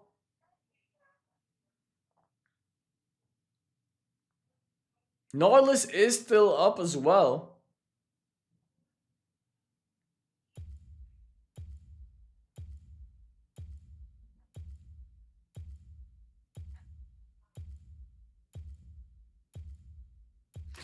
They're gonna go for the Senna set.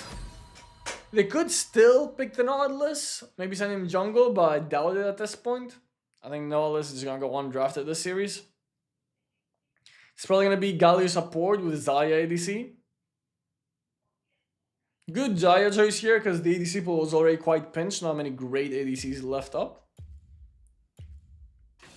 We're gonna see the Orianna get banned. I don't expect.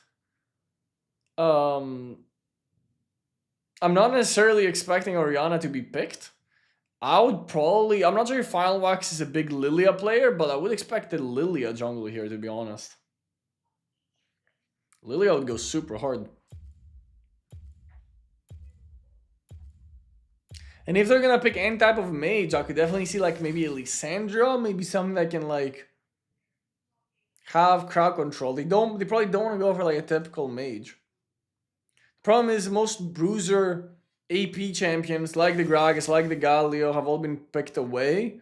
So I don't know what magic damage choice the Baguettes are gonna pick here, to be honest. Is Baguette French team? They're not a full French team. I think 4 of their players are French.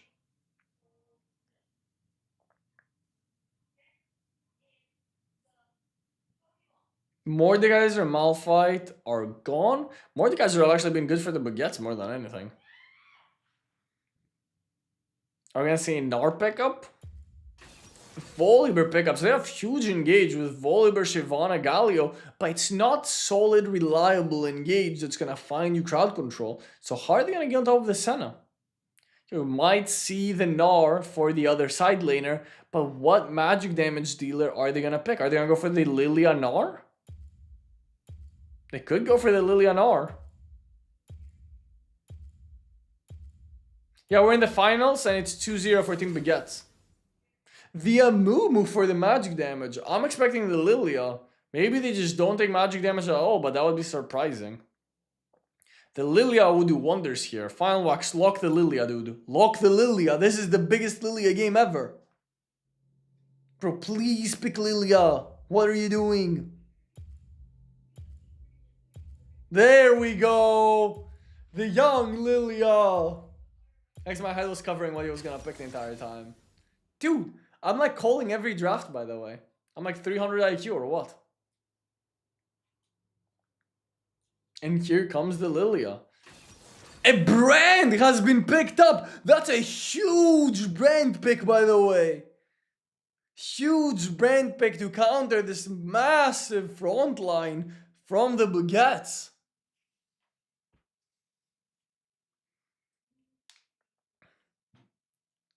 Final wants to be like Daddy Royal? Dude, I didn't know he was a fanboy. So the Baguettes are the blue side team. And Team Vapo is the red side team this game. So this tournament, to give you some more details, because I have people asking, it's hosted by Purge. It's sponsored by Riot, so Riot puts up the prize pool, and Purge is the one who runs it. This is the final European tournament of the year. This is the final showdown, Rift Showdown. So these are the best teams in Europe, the final 4 best teams in Europe. And we're currently watching the final, which is Team Vapo versus the Baguettes. To understand the Shyvana pick, I'm not a big fan of the Shyvana pick too. I know that like these pro teams slightly prioritize it once like other junglers have kind of gone off. Final Max Rage being rolled with the Amumu hover pick. Yeah, the Amumu have been really bad here, I think. But the Lilia is definitely 1v9. I don't know why they prioritize the Shyvana. I'm not a huge fan of it. Olaf go crazy? Yeah, Olaf could have been potentially picked up instead of the Gnar too. But what I'm like the most curious about is this brand pick. This brand pick could be game changing, by the way. I'm not a big fan of red team comp, but brand is a crazy good pick here. Blue has just too solid of a comp, right? You have exactly what you want to have when you have a Lilia comp. You have a strong front line, you have a team that wants to play these long fights, the enemies are fairly tanky, and you do have the Lilia to counter that with your magic damage. So, can they hear you? No, they can't. I mean, if they're watching the stream, I guess they can hear me. But I highly doubt that during their draft they're watching the stream to listen to my feedback. But maybe they should be, low-key. I think I'm just predicting it.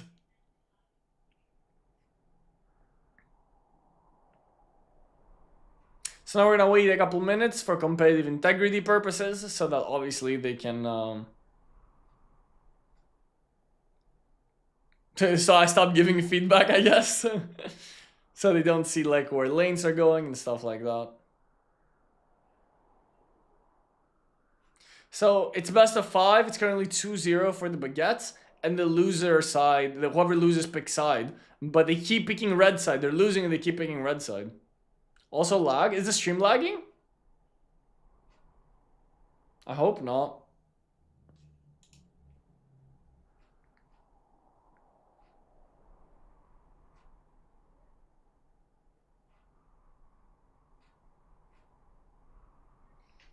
So yesterday we gave the finals MVP over to Random. I think now it's between Hesta, the support, and Final Wax, the jungler. I think they're playing exceptionally. But so is like everyone on the Baguette's playing really, really good.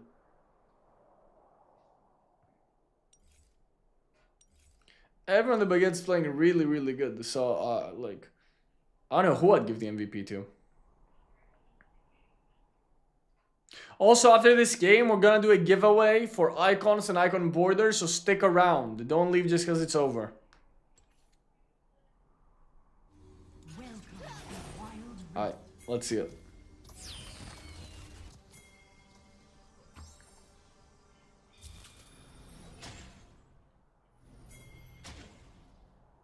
Minions have spawned. Oh, you're talking about okay, so you're talking about like the delay. Yeah, yeah. There's always a little delay. But it's not that bad, right? It's only like... It's like 10 seconds maybe?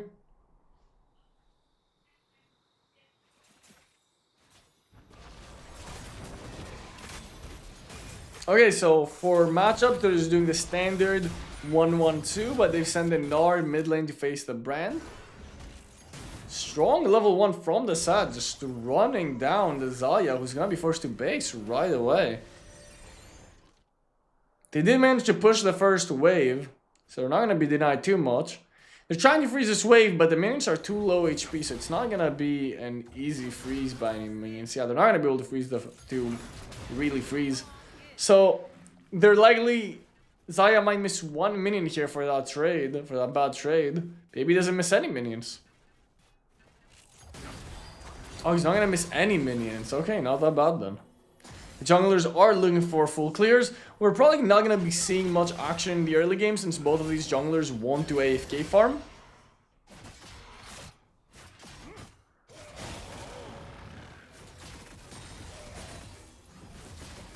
Volibear against Jax. Volibear should have the advantage early on, but Random is putting in the pain. In this Baron lane, Random has consistently outplayed the Vapo team Baron laner in the 1v1s.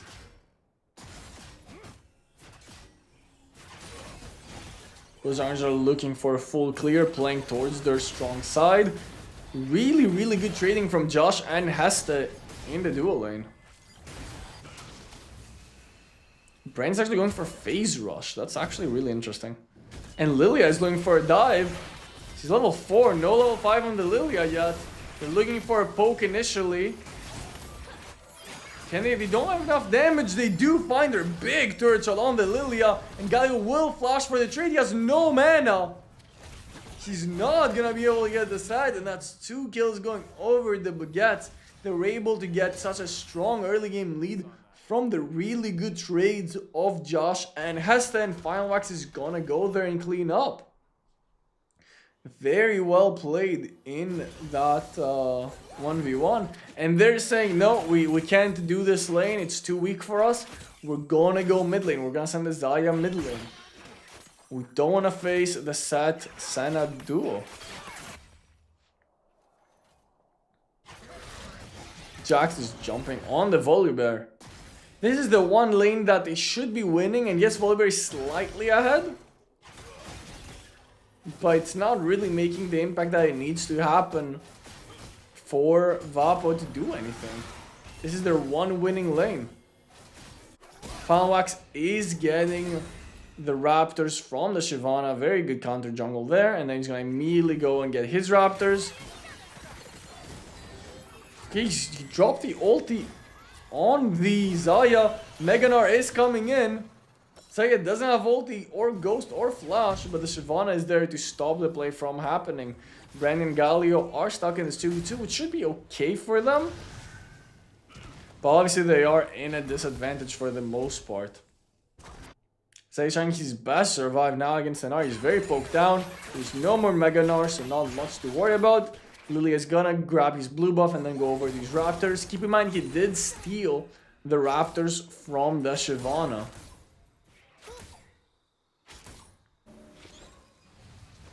And Hesta just continuing to bully in this 2v2. Are they gonna look for another dive now with Lilia? Lilia doesn't have her ultimate. She did use it mid, but this will be enough to zone out from the turret.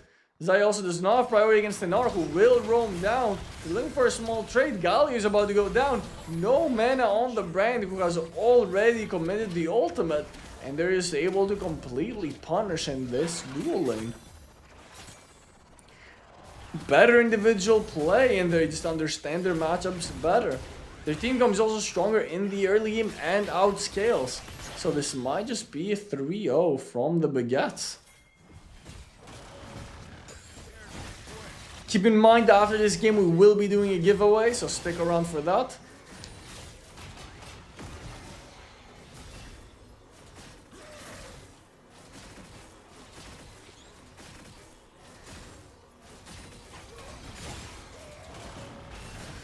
Now the Sand are finally gonna go mid lane. They want to get priority so that they can rotate for the enchant ensemble.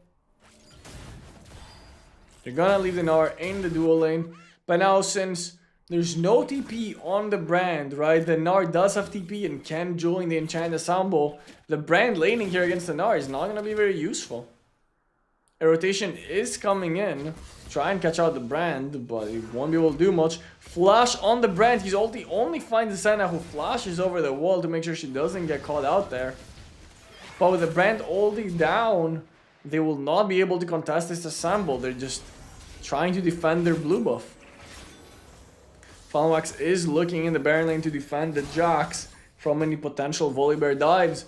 But with Volibear ult down, Brand ult down, they're not going to be able to contest the Enchant Ensemble. They're gonna trade for the Mountain Dragon, which is of course nowhere near as good as the Assemble. Galio is looking for a pick in the mid lane.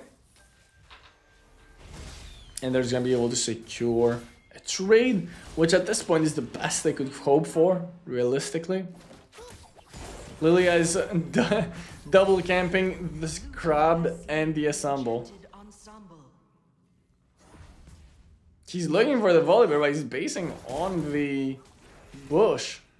He's gonna steal another camp from the Shyvana, who's committing all of her resources, but Volibear's TPing there and they're looking for an engage. They've committed all 5 members. Galio is looking for an ulti. He's not ulting yet. Now he finds the ulti. Set is very called. Big Mega Gnar ult finds the double kill on both of the carries. Brand and Xayah die with no ultimate. Shyvana tries to go for the tower, but there's no minions, so he dies as well. It's a complete disaster for Team Vapo. This set is not even gonna go down. In the meantime, Jack's able to get the turret. Mid lane turret is down on the Enchant Ensemble, and it's a 7,000 gold lead already. It's a complete disaster. They gotta take this tower as well. Expand it to an 8,000 gold lead just like that. From a 2,000 gold lead to an 8,000 gold lead in the span of like a minute. Absolutely crazy.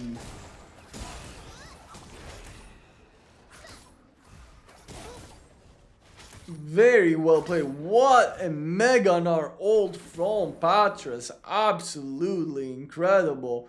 He has the most gold. Actually, Final Wax has the most gold, but he's the second most gold. And so well played from Heste as well in these fights.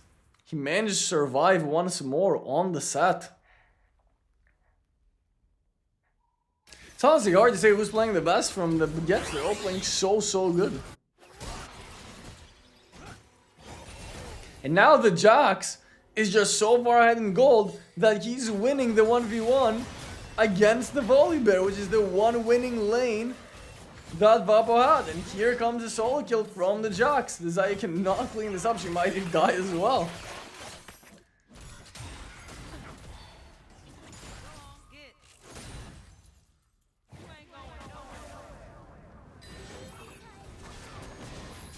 Here comes the ulti on the Brand, who is completely caught out again. He does manage to drop the ulti, but the damage is too low. Set will go down to the boomerang. Xayah is outputting damage, but it's not enough. There's the Mega Gnar. Still has his ultimate up.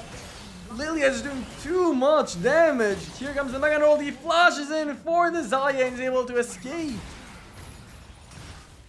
Set is 1v1ing the Shyvana. He's trying to stall as much as he can for his teammates to join in, and it looks like the Shyvana's kind of accepted that. Here comes the ulti from the Galio, the TP from the Volibear. Can they make a comeback happen? No, they cannot. They're all going down. They did find the set in the end, but they're all gonna go down again. And that's 14 kills to 1 for the French Baguettes.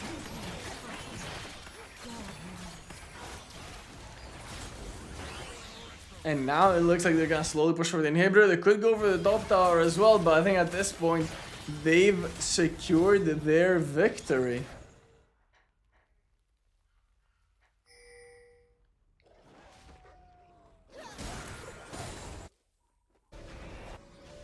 They're just gonna back and reset and start preparing for the dragon, the Baron wolves, which will be spawning in 1 minute. Huge gold lead from pretty much everyone at this point. I don't realistically see a way that they lose with a 13,000 gold lead. They're gonna find another pick mid lane, which will end up being a team fight. The Brand ulti is coming down. He's dropped it, but it only finds one. Big sleep from the Lilia. And he can chase down. He might die here, but he finds another burst ability. He cleans up. And they all manage to survive. In the meantime, Shyvana is finding the second dragon. Trying to get that Mountain Soul win condition, which is non-existent, because even if they get all 3 souls this game, they're just too far behind in gold, unfortunately. Now they're just waiting for the Baron. And after they get this Baron, they will likely look for an early end.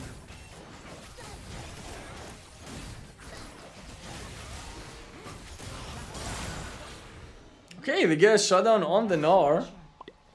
Shyvana getting some gold back. He's 8,400 gold. His queen, he got a 1v9 with a Shyvana despite the 13,000 gold deficit.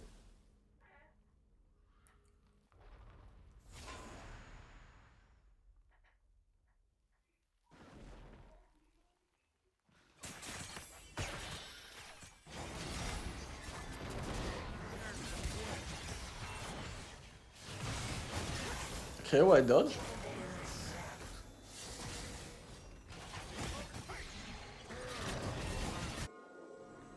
Fallenwax is looking for the Shyvana. He finds him, drops the ultimate. He's doing his 1v1 here.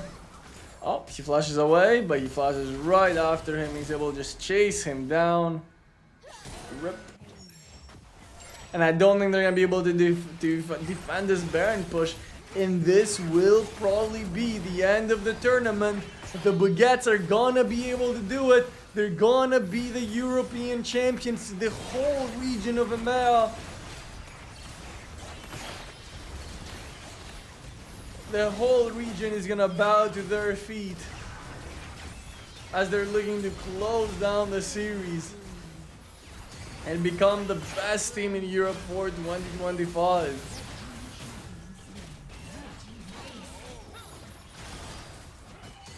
They're just absolutely bullying Team Vapo. And that will be it.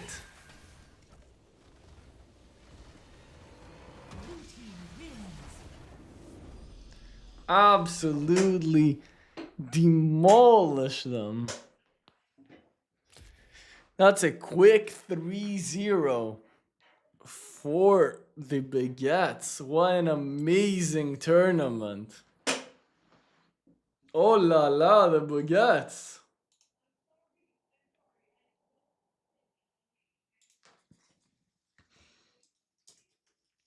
Okay, so giveaway time. Hope you guys enjoyed this tournament. If you guys want me to do more tournament stuff, let me know.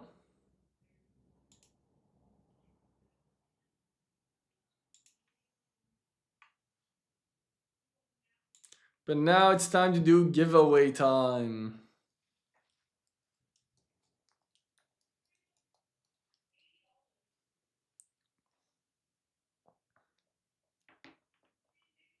Let me see, how should I do this? I should probably do this on Discord, right?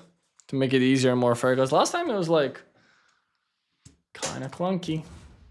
Just kind of clunky last time.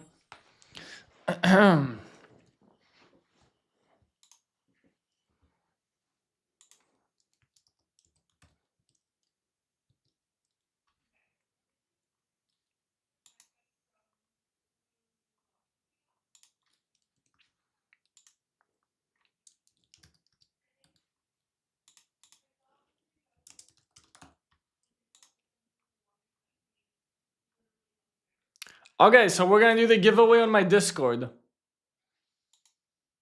We're gonna do the giveaway on my Discord so I can use the giveaway bot and make it fair for everyone. Okay, if you're not already on my Discord, I'm gonna send an invite link so you guys all have a chance to join before I start the giveaway there. We're gonna be doing 5 common bundles and then 1 premium bundle.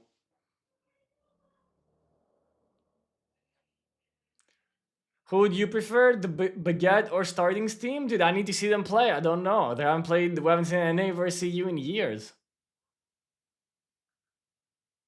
We're in the Discord. I will do at everyone on the main chat. So don't worry, you won't miss it if you're on the Discord.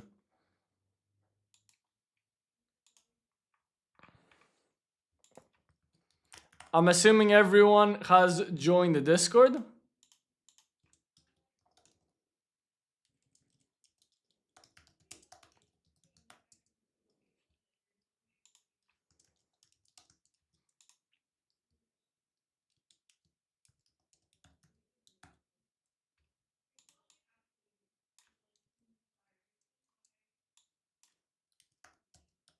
So now on the main channel, I'm gonna create a giveaway bot.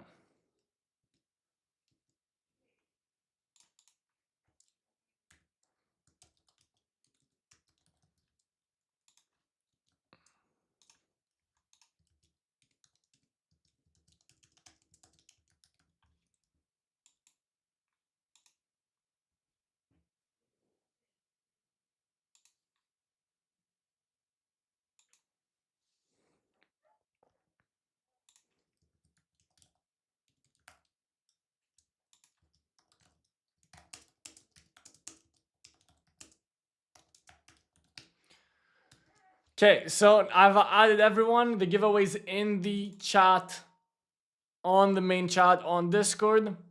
You have 2 minutes to enter. Quickly go join. There's gonna be 5 common bundles, and then we're gonna do the premium one.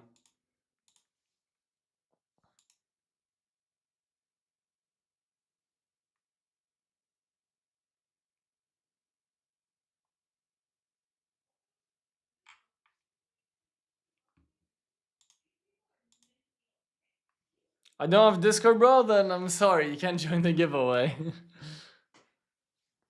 Last time I did them on chat with like numbers and stuff, but it's too messy and too unfair, and then I have to find the Discord usernames.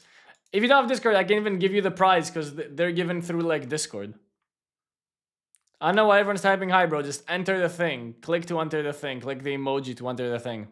There's 45 seconds left, so click it quickly.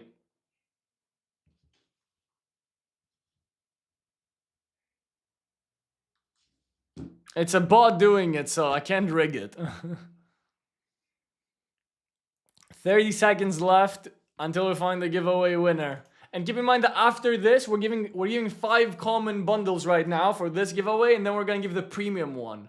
So if you don't win this one, stick around because we're gonna be doing another one right after.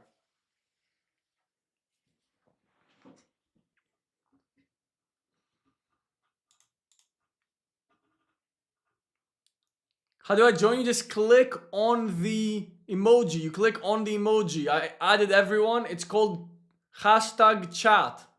And you click on the emoji. And the 5 winners have been selected. But if you didn't win, don't go anywhere. We are doing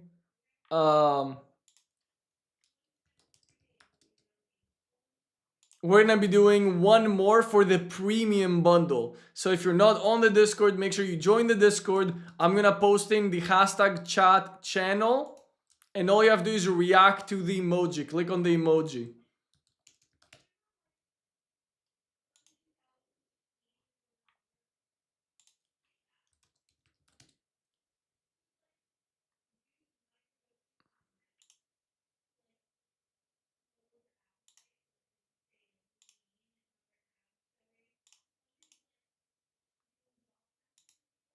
Okay, I'm gonna now do the premium giveaway one.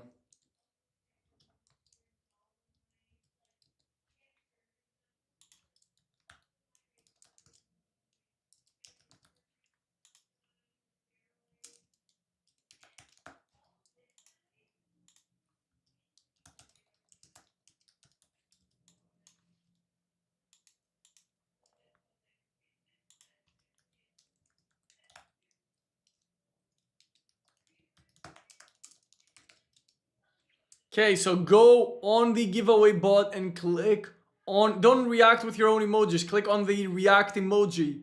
Click on the like little emoji that it has by itself. Don't make your own.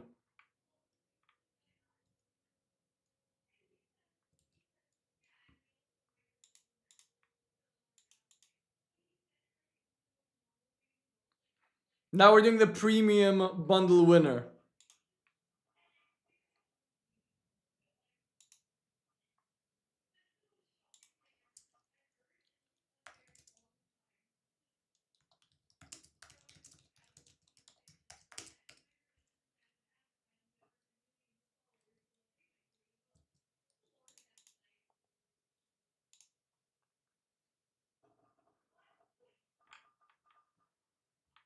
Okay, we have less than a minute left to join. I see 91 people have joined already. Some of you in the chat are missing.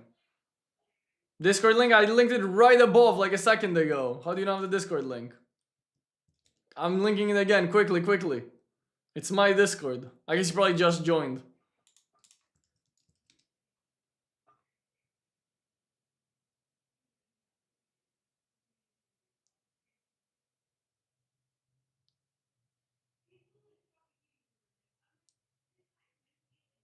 This isn't my giveaway. I'm just kind of like giving it to my community, but it's the Purge tournament. The organizers of this tournament that are gonna be giving away the prizes.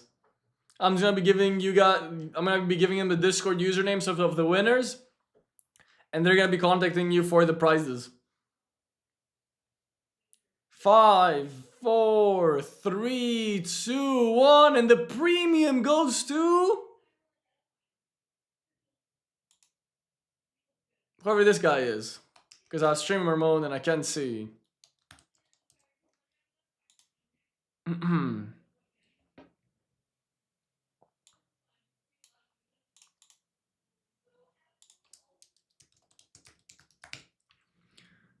Okay. How is it rigged? It's like the least rigged way of doing it. It's a bot doing it. How is that rigged?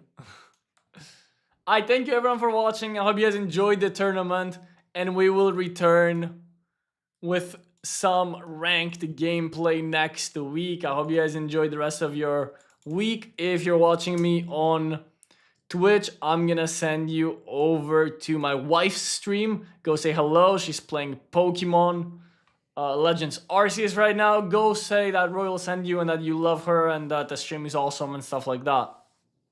I appreciate you all for watching today. Thank you, thank you, thank you.